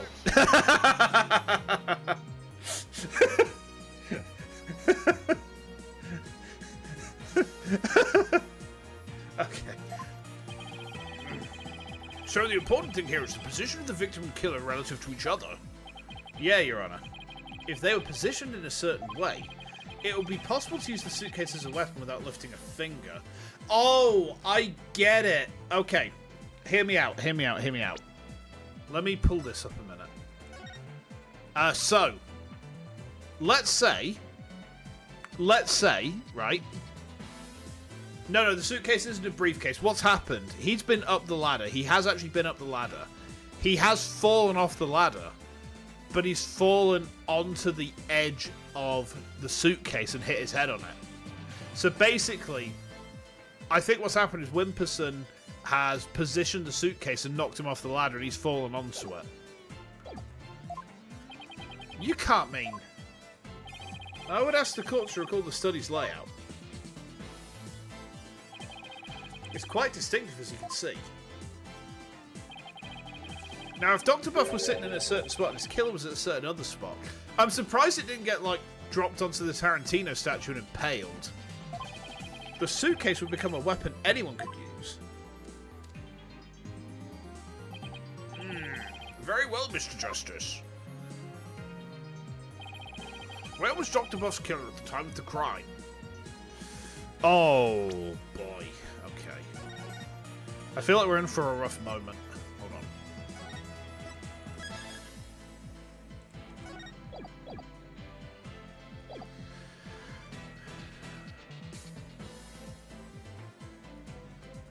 Where was the killer during the crime? See, I think Buff is there. I think the killer's around here. Oh, man. Am I cooking this too much? Am I overcooking my stew? What's that? Oh, my God. The hell? Sorry, I just stuck to my sock then. That was weird. Am I overcooking this, guys? Keep overthinking. I don't want to overthink. I don't want to overthink. You think I'm overcooking it? Okay. Let's have a look at the history again. If Dr. Buff was sitting in a certain spot and his killer was at a certain other spot. Oh, if he's underneath, if he's under here. So I've looked at I've gone the opposite way. I thought he's fallen onto the suitcase. But what if the suitcase was dropped onto him? Let me have a look at the layout of the study. Do we have any pictures of it?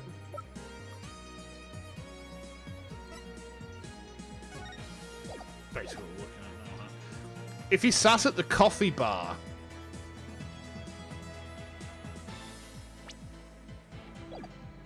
Take that! How could the murder have been committed from there? Yeah, I'd love to see a demonstration. Oh, so it's not the coffee bar. I thought I was onto something then. God damn it! I thought I'd cracked it. It's not the murderer you need to point. It's the murderer, not the victim. Oh, the killer. Right. I got my people the wrong way around. So he's up here then. Take that!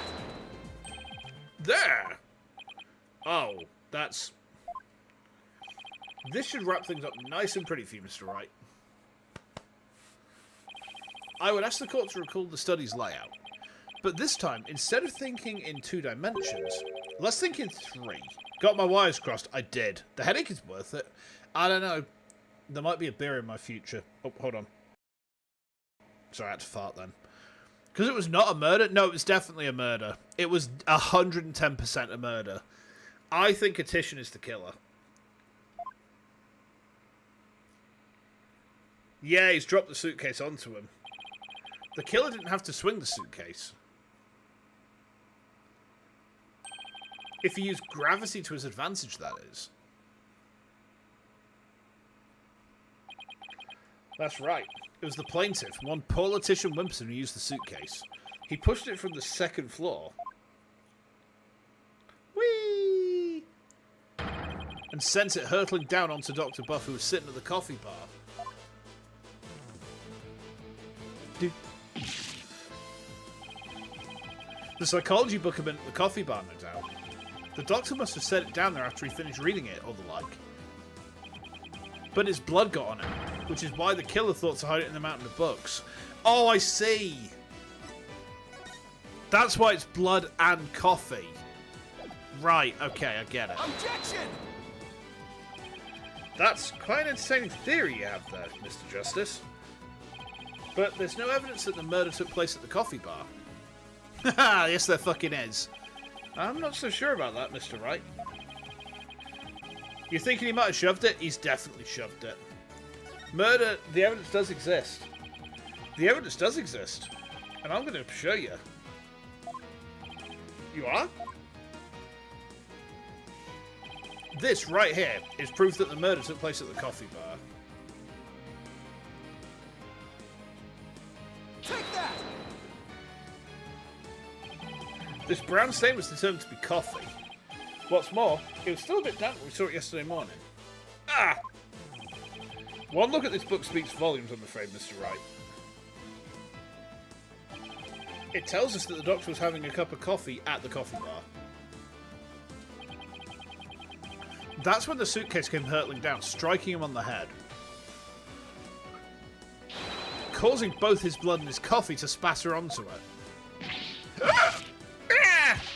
Well, Mr. Attition Wimpson?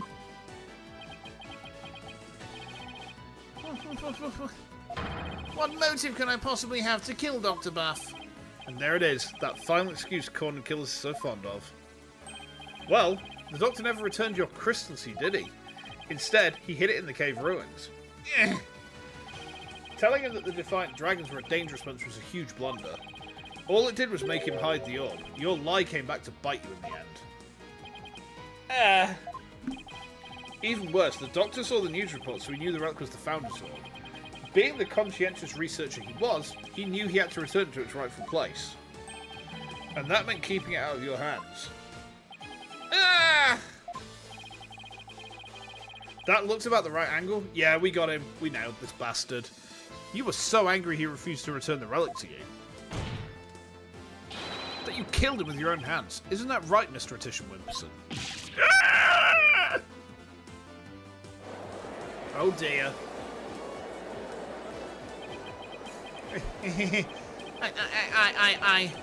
That is... Hold it! Shut up, Phoenix. Apollo! Don't! Please don't accuse my client of murder. Huh? What do you mean, don't accuse him? Why would you even say that, Mr. Wright?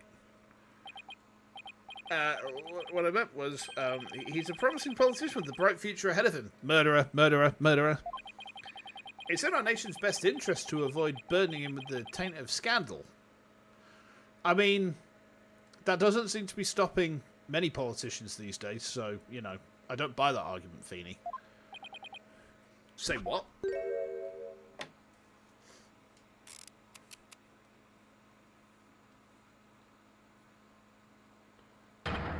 Right, you'd better do something to change the current courtroom climate, or I'll be charged with murder.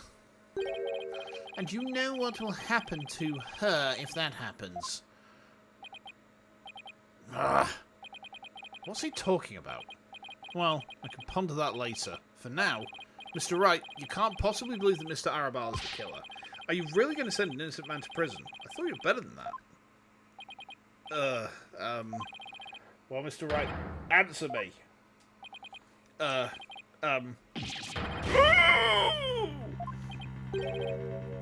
I've got an idea. Attrition is a look at Nancy Pelosi getting away with insider trade. Just look at the entire American establishment as it stands right now. It's just one scandal after another. It's just one long scandal after another. And it's just, we just look at it from across the pond and just think, well, that's not very good. And then we go back to our tea and our biscuits and everything's good for like 5 minutes. And then we cry because we ran out of tea and biscuits and everything's terrible again. But here's my theory. Attrition is a politician. Garan is a politician, right? The First Minister Inga. I think First Minister Inga has taken Maya hostage, right? And he is using attrition to threaten Wright into getting the orb for him, or something like that.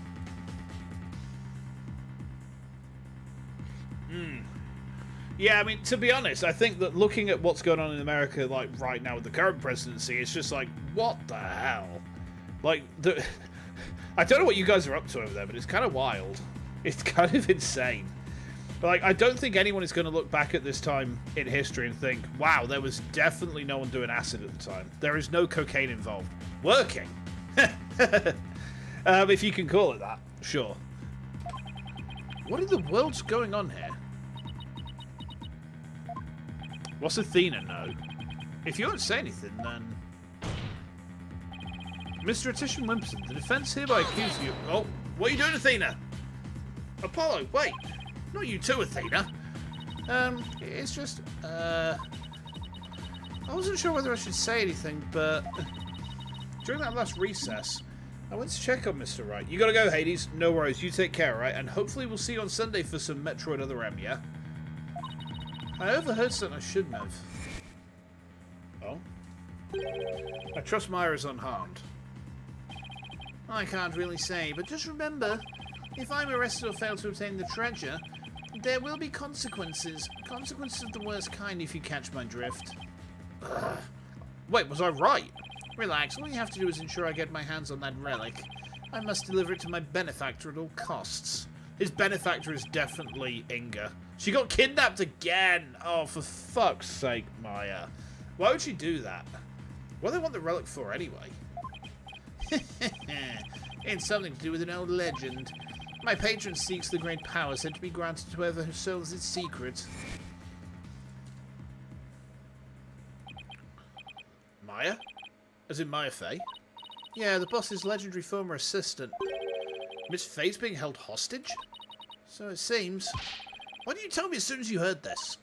Sorry, it's just Mr. Wright spotted me before I could slip away. And made me promise not to tell you. He said it'd make things more difficult if you found out. Ah, if things weren't already hard enough.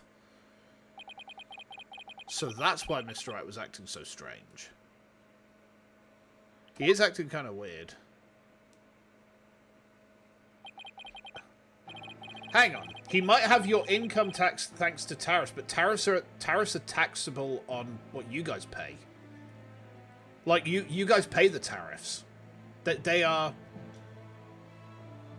What? You guys pay the tariffs. No one else pays them. They're payable on the goods that you purchase. Like, you pay those. That's how a tariff works. So, it's not countries importing that pay them. It's you guys. Maya gets in some right situations. She does. It's kind of mad how this happens to her, like, multiple times. AI expenses. Oh, those fucking clankers. God dang it. Think justice.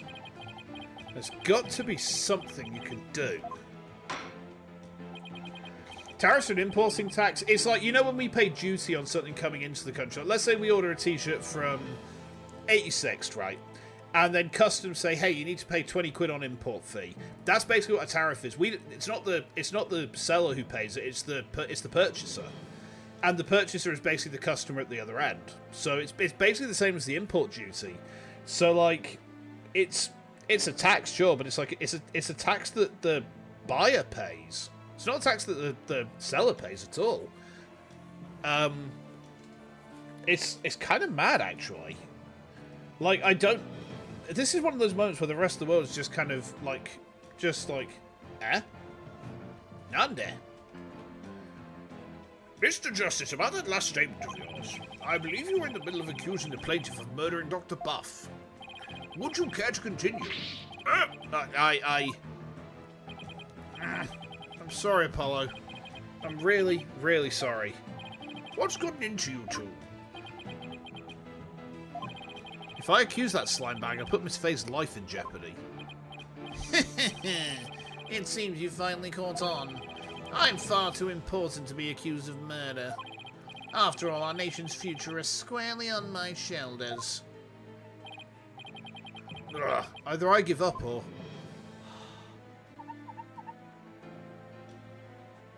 Ugh. Once I present the crystal to my patron, my victory is assured. Then one day I'll become president and then king. Oh my god, this game is prophetic. When did this released in 2016, didn't it? So they predicted it. Oh, if I don't laugh, I'll cry. I'll have every politician at my command. Now retract your accusation. I can't koto to him, but the defense word, it would like to retract the previous accusation. Tiger!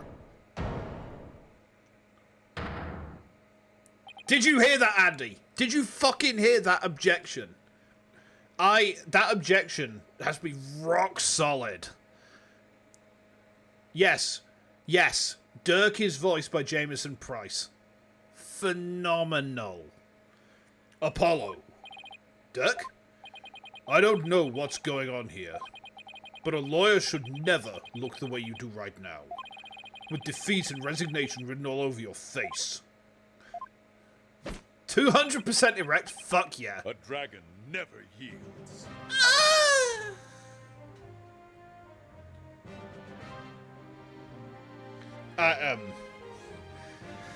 I'm sorry. Well, you see. Well, you see. Please understand, guys, alright?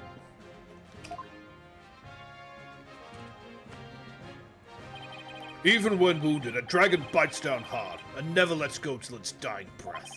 It glares, it roars, and it latches its jaws firmly onto its prey till the bitter end. That's what lawyers do to get the truth. A dragon never yields. He's right.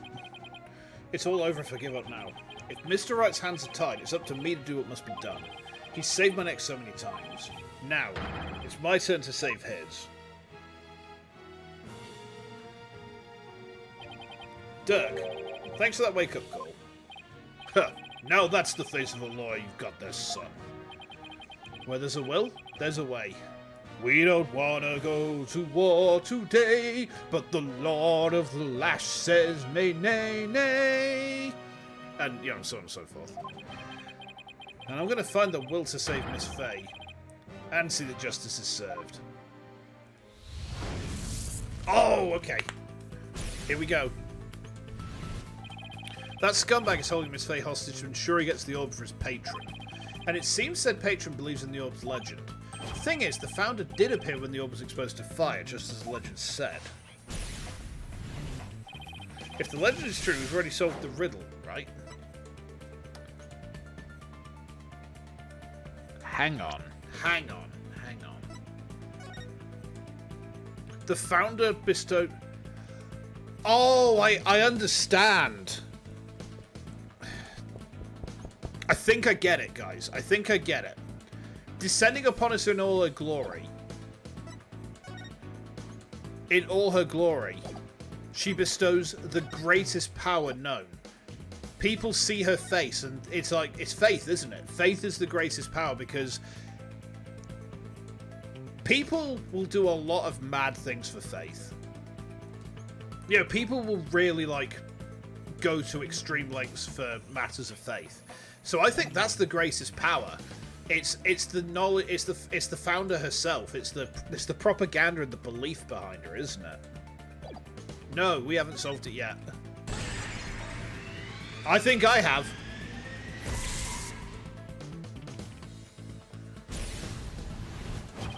The legend says the founder will bestow great spiritual power when she returns. No, it doesn't. It says she'll bestow the greatest power known. But if that's true, it means we haven't solved the whole riddle yet. But how could that be? Are we missing something? Maybe. Maybe the part about the founder returning should be taken literally. But how would it be possible for a dead person to return to the world of the living? Channeling? Okay.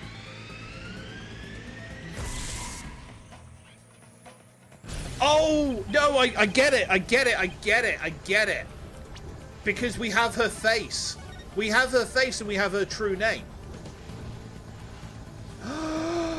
Okay. Of course, you'd have to know what the founder looks like first. But the orb has revealed her face to us, so what if it's a sign that we should channel her? Given the facts, in order to solve the riddle and receive the founder's power, I'd need a spirit medium. To practice channeling. Imagine. Apollo with them big old boobies. A medium is needed to obtain the power. You got the power! The ability of a medium to channel spirits is the final key to unlocking the orb's secret. That means Mr. Attention Wimpson's patron will need one too. And once that slimy politician realises that, he won't be able to lay a finger on Miss Faye.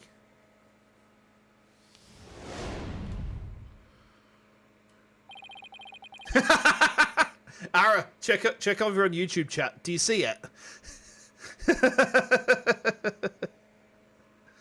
Oh dear. Oh dear. To be honest, I've already looked at numbers and like I don't see like it might basically you're taxing yourselves. Like you guys are paying more for goods. The whole thing about like tariffs will solve everything is insane because it's just like you guys are going to pay way higher taxes. You got the power. We're switching between like ragging on those very, very silly tariffs and Transformers songs. I've got to watch that film again soon. I've got to watch that film again sometime soon. Everything's going to be okay, Mr. Wright. Because Mr. Politician Wimpson can't afford to harm a hair on Miss Faye's head. Only temporary? Yeah, that's what they told us when, like, cost of gas and electric went up. And also, they told us, oh, it's going to be temporary when, you know, like, cost of insurance and all that went up. And it's like, no. As soon as they know they can get away with it, that's permanent. Have fun. It's never temporary. Nothing more permanent than a temporary measure. I tell you what, actually. The French have the right idea. Because there is nothing more permanent than what the French do to you when you implement a temporary measure. Because it involves Bessie and gravity. And Bessie hungers. She is very hungry all the time. I never thought I'd be saying the French are based. What the fuck? Ah, no. I'm going to have to jump off a bridge now. I can't live in a world where I think the French are based. God damn it. Huh? Mr. Attention Wimpson, it seems you've chosen the wrong person to take hostage. What do you mean? Your patron seeks to solve the orb's riddle, and thereby receive great spiritual power. However, only Maya Faye can truly give them what they really want. She can? What do you mean, only Maya Faye? Think about what the return of the founder really means. We should have considered it more literally. After all, the orb was made in the kingdom of Kurumi, the birthplace of spirit mediums. Ah, I think I see now. You need to know what the deceased looks like in order to channel them. And you need their true name. You appreciate that I recognise the French are good for something, well, except for food? I mean, the French are good to eat, you know. And when I say they're good for food, I don't mean they cook good food. I mean, like, they are edible. They are a source of protein. That got kind of unhinged, didn't it? Whoopsie-doopsie. But in Kureinism, depicting the face of the founder is taboo. However, her true face was hidden in the orb. You wouldn't trust a Brit to recognise good food anyway. I cook all the time.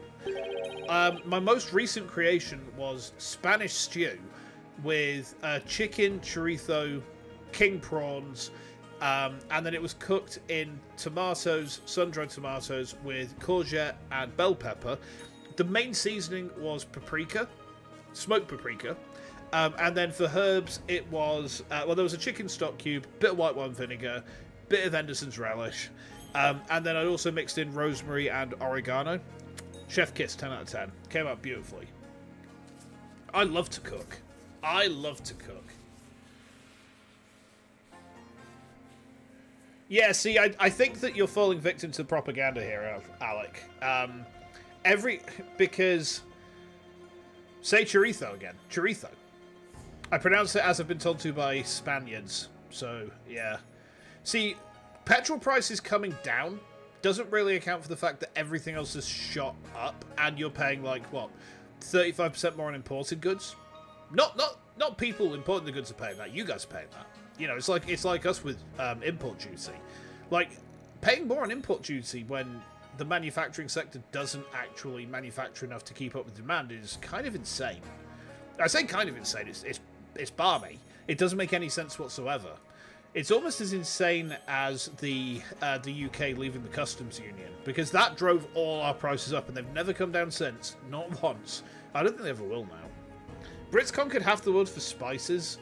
Well, no. The thing is, Max, the Brits do not want to. The Brits don't want to conquer things to use them. We just want to have them. We take the spices because we like having them. We don't want to use them. We just want to have them.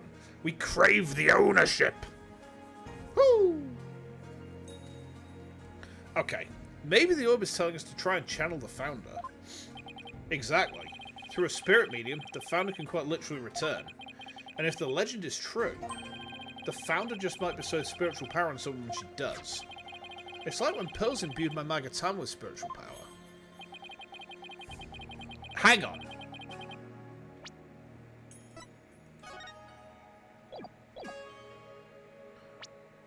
Oh my fucking god. Pearl is the founder. Oh! Insane. Dun dun dun dun dun dun dun dun. It is said the founder possesses immense spiritual power. An entire spice cabinet full of spices? Yes, please. I always have need of spices. I go through a lot of them in my cooking. That's according to the Pearl's law. She does have the strength of gods in her. Such a great feat would not necessarily be beyond her. Wait a second. The legend is true? Do you understand now, Mr. Attition Wimperson? You are holding hostage the final key to unlocking the orb's secret. And if anything were to happen to her, the riddle would remain unsolved forever. Ah! He's been duped. There's always Pearl Faye. I could simply ask her to help. If she wants money, I have plenty to offer. She's not the kind of person to be tempted by material gain. And she certainly wouldn't help you if anything were to happen to her cousin. Or maybe you'd like to go ask the Queen of Kurumi to channel the founder for you. He could, but he'd probably get executed for requesting such a thing. It's over. Now confess, you killed Dr. Buff, didn't you? It wasn't supposed to end this way. Mr. Attition Wimperson, are you admitting to committing the crime? You're my lawyer, I'd do something. Release the files! It's true that I'm your lawyer, and as such, it's my job to defend you. Release the files! However, defending my client isn't the only duty a lawyer has. Release the files! There's something else that's equally as important. Release the files! And that is finding the truth. What?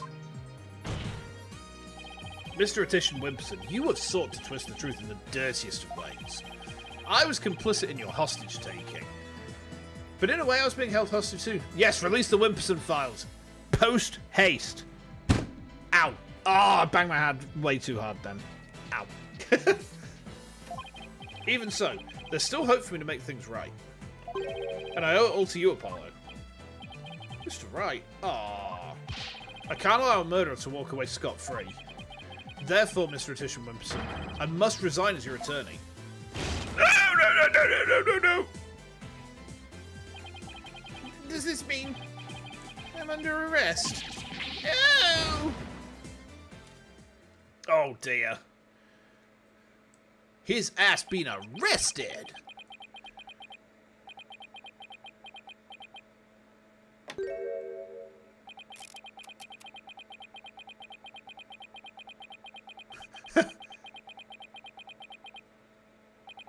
Well? I have nothing to confess. What? I said I've nothing to confess. I don't and I won't, especially not to a plebeian like you. This guy doesn't know when to give up. Besides, there's no truth to these allegations. I mean, look at this suitcase. You won't find a single print of mine on it. All that means is you wiped them off, taking care only to leave Mr. Eyeballs. As many a great politician has said before me, no comment. In that case, try switching things up, Apollo. Look at the situation from a different angle. Is there really nothing that points to the suitcase being dropped from up above? Evidence that points to the suitcase being dropped from the second floor. If the killer pushed the suitcase from the second floor hallway over the coffee bar, with coffee on it, I'll place him right around here. Ah, maybe, just maybe. Thoughts, son, Apollo? I believe this piece of evidence to be connected to the dropping of the suitcase. Ooh, okay.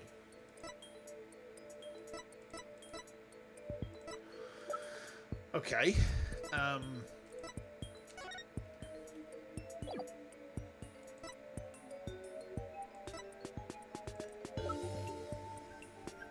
Army statement? I think it's Army statement. Take that! That appears to be a statement, but how is that related to this case? On the night of the murder, Your Honor, Miss Army Buff physically left her room.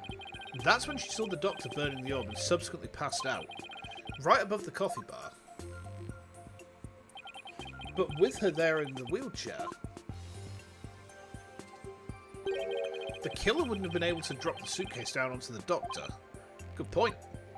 However, according to the Sarge, she woke up just as someone was trying to move her in her wheelchair. Ah! Someone was pushing my wheelchair. What? I was so scared I beat hasty retreat as fast as wheels could take me. She must have been in the killer's way and had to be moved. Isn't that right, Mr. Attition Wimpson? Ugh. And if the killer had pushed the wheelchair with his bare hands, we may yet find the conclusive evidence we need. Exactly. Fortunately for us, that evidence slipped right through the killer's fingers. If only he'd been able to hold on to it just a little tighter. But now, he's neither able to discard nor alter it. Honestly, that piece of evidence wasn't even supposed to be here in this courtroom today. And yet, it looks like sometimes things do get better. But this wasn't supposed to happen. No? Well, too bad, because the evidence that sped away from you that night has come back to haunt you, right here at this very trial. Ah! Your Honor, the defense's final piece of evidence is on this person. It's this motherfucker! No. It's on Army's chair. Take that! That's... On the night of the murder, Sarge passed out, only to come to and find that someone was pushing her wheelchair. That's when she fled back into her room. She doesn't physically see a single soul after that. Not until Athena drew her out through that therapy session, that is.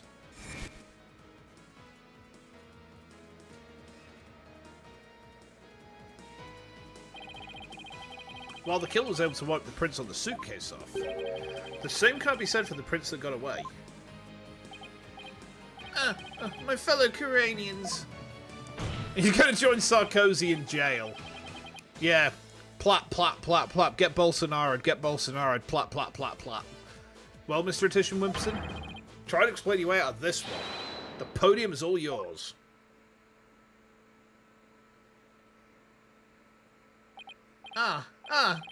Politician, savior of Korean. I am not a crook. My political career can't end like this. I'm destined for great things. Something's wrong. This isn't real. It's a dream. No, a nightmare. Oh. Huh? What? Wait, really? Ah! Ah! Whoa, no way!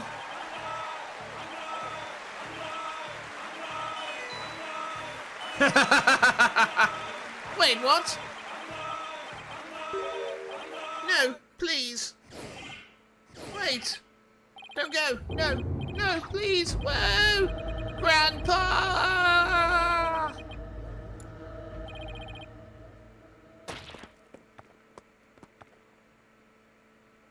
Beautiful. Mr. Attention Wimpson, you all right? Bailiff, get him to the first aid station on the double.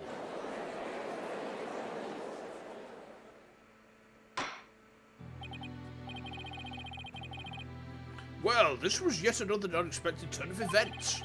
In light of everything that's been revealed, it seems the relic is indeed the Founder's Orb. And it seems Mr. Politician Wimpson can be considered a suspect in Dr. Puff's murder. Apollo, I want to thank you for everything. Thanks to you, I didn't have to keep bending the truth. I don't know what I would have done without you. Haha, don't mention it. Oh, you're amazing today, Apollo. Well, I couldn't have done it without Dirk. He's gonna say it. A dragon never yields. Oh!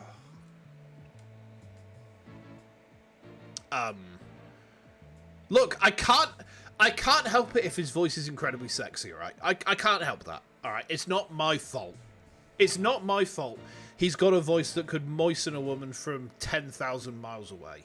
And that's how Dirk lost his driver's license. Oh, man. Even when wounded, a dragon bites down hard and never lets go till its dying breath. It glares, it roars, and it latches its jaws firmly onto its prey till the bitter end. That's what lawyers do to get to the truth. A dragon never yields. Every lawyer should take that to heart. As it seems both sides have no further objections, would Dirk Sadmani please take the stand? Excuse me. This court awards the orb to the Defiant Dragons per the stated transfer agreement. Okay. We won our first civil case, guys. Should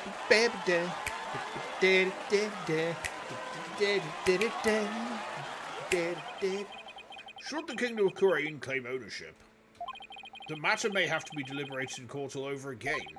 I just hope, or shall I say pray, that I'm not the judge presiding over that one. Indeed, a trial like that might spark an international incident. Still, there are bigger and more momentous things to stir in the air. The revolution. Dirk's really serious about this.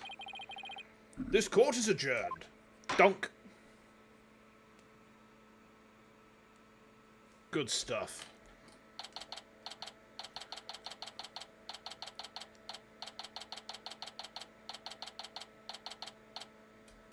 Okay. Nice work, son. We've finally broken through the last obstacle on the road to revolution. Revolution? It just doesn't seem real. Yes, well, to think you actually defeated the Fighting Phoenix. All I can say is, that's my boy. Ha ha ha ha ha ha. Well, Mr. Wright did have his hands tied. Who knows if I'd have won if he'd been able to fight me head on. I see it more like he's saved Mr. Wright. Hey there, G-Men, how you doing? Welcome in. We won the trial! Yippee! Saved it? Yeah, remember what he said? You didn't have to bend the truth anymore. It was all thanks to you. I don't know about that. Still, I guess it is kind of nice to be appreciated. Mr. Dirk, now that the Holy Mother's face has been revealed, are you going to have a spirit medium try channeling her? I, for one, would love to see a return of the legendary founder. Yeah, just think about it. Being able to speak to someone right out of the history books. Unfortunately, it's not that easy. What? Why? A face isn't enough. You also need the true name of the one you're attempting to channel. And that's something that Maya got in the right case, isn't it? Oh, right. Poe mentioned something like that. And the founder's true name is only known to the priestess who's been crowned queen. In short, the only living person who knows it is the current queen of Kurain, Garan. The name is Ami Faye. That would be hilarious. Oh, so without her help, we won't be seeing the founder anytime soon. That's no fun.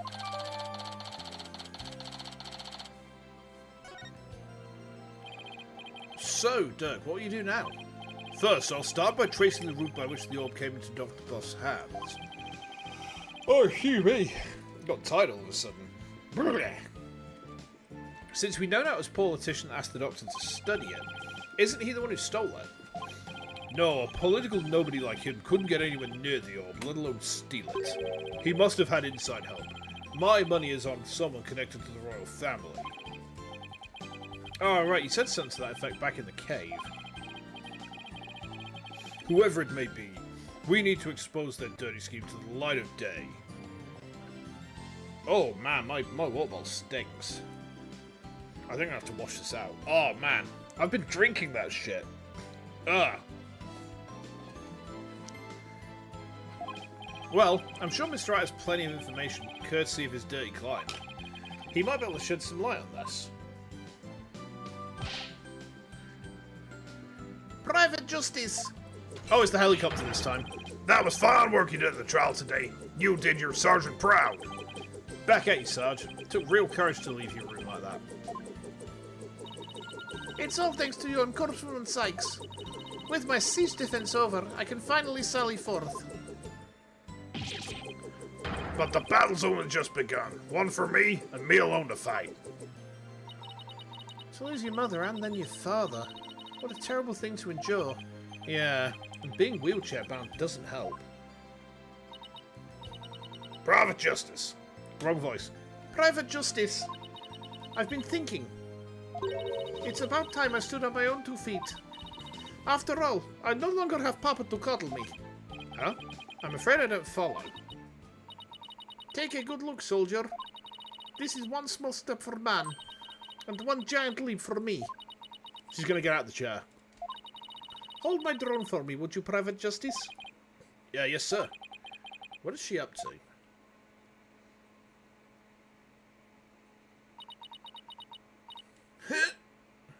Hey!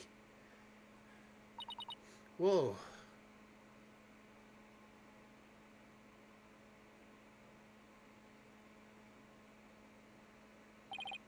She's standing.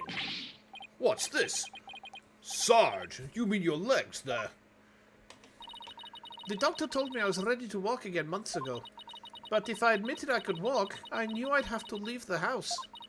So I faked it. Makes sense, but I kept pretending I couldn't walk. But I know Papa is watching over me now, and I'd hate to disappoint him. So from this day forth, I'm going to march forward on my own 2 feet. What a brave kid, trying to move forward like this. It must be so hard this soon after her father's death. Don't you ever stop. You just keep on walking, comrade. Stay brave, because there will be days when you'll want to stop. But I have faith you'll find a way to muster the strength to push through them. Yeah, you could do it. Hey, Daddy's back.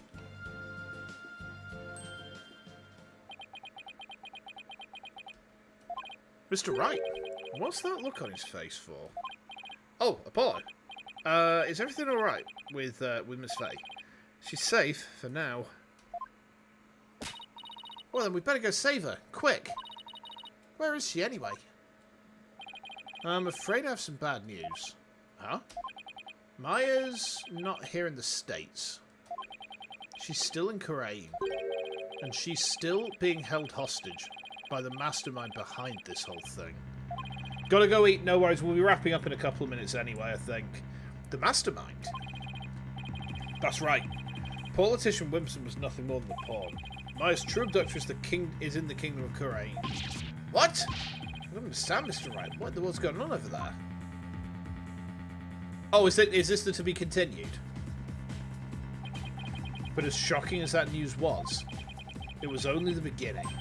The beginning of something big. Big enough to shake Kurumi into its very core. Revolution. I was being swept up in a mighty wave that nothing could stop. Of course, at the time, I had no idea what the days ahead had in store for us. The courtroom looks nothing like a US courtroom. It's supposed to be a hybrid of the American and Japanese courts. I mean, to be fair, most courtrooms look very different to how you'd imagine them anyway. I mean, I've been in court a few times myself with work. And they always look a bit different to how you expect them to. Judges' offices as well look kind of weird. You know, in a good way. But, yeah, they're not anything at all like I expected them to. Not anything at all like I expected them to. To be continued, there it is. There it is. Woo! Right. Okay, let's pull over here then. Yeah, because it's wife's home. Want to go spend a bit of time with her. We got a nice romantic day tomorrow anyway, so that's going to be sweet. So, let me just load this up a moment. Yeah, I've been posting more shorts again. I'm trying to get my TikTok on the go again, which should be, well, interesting. I don't know if it will or not, but we'll see. We'll see.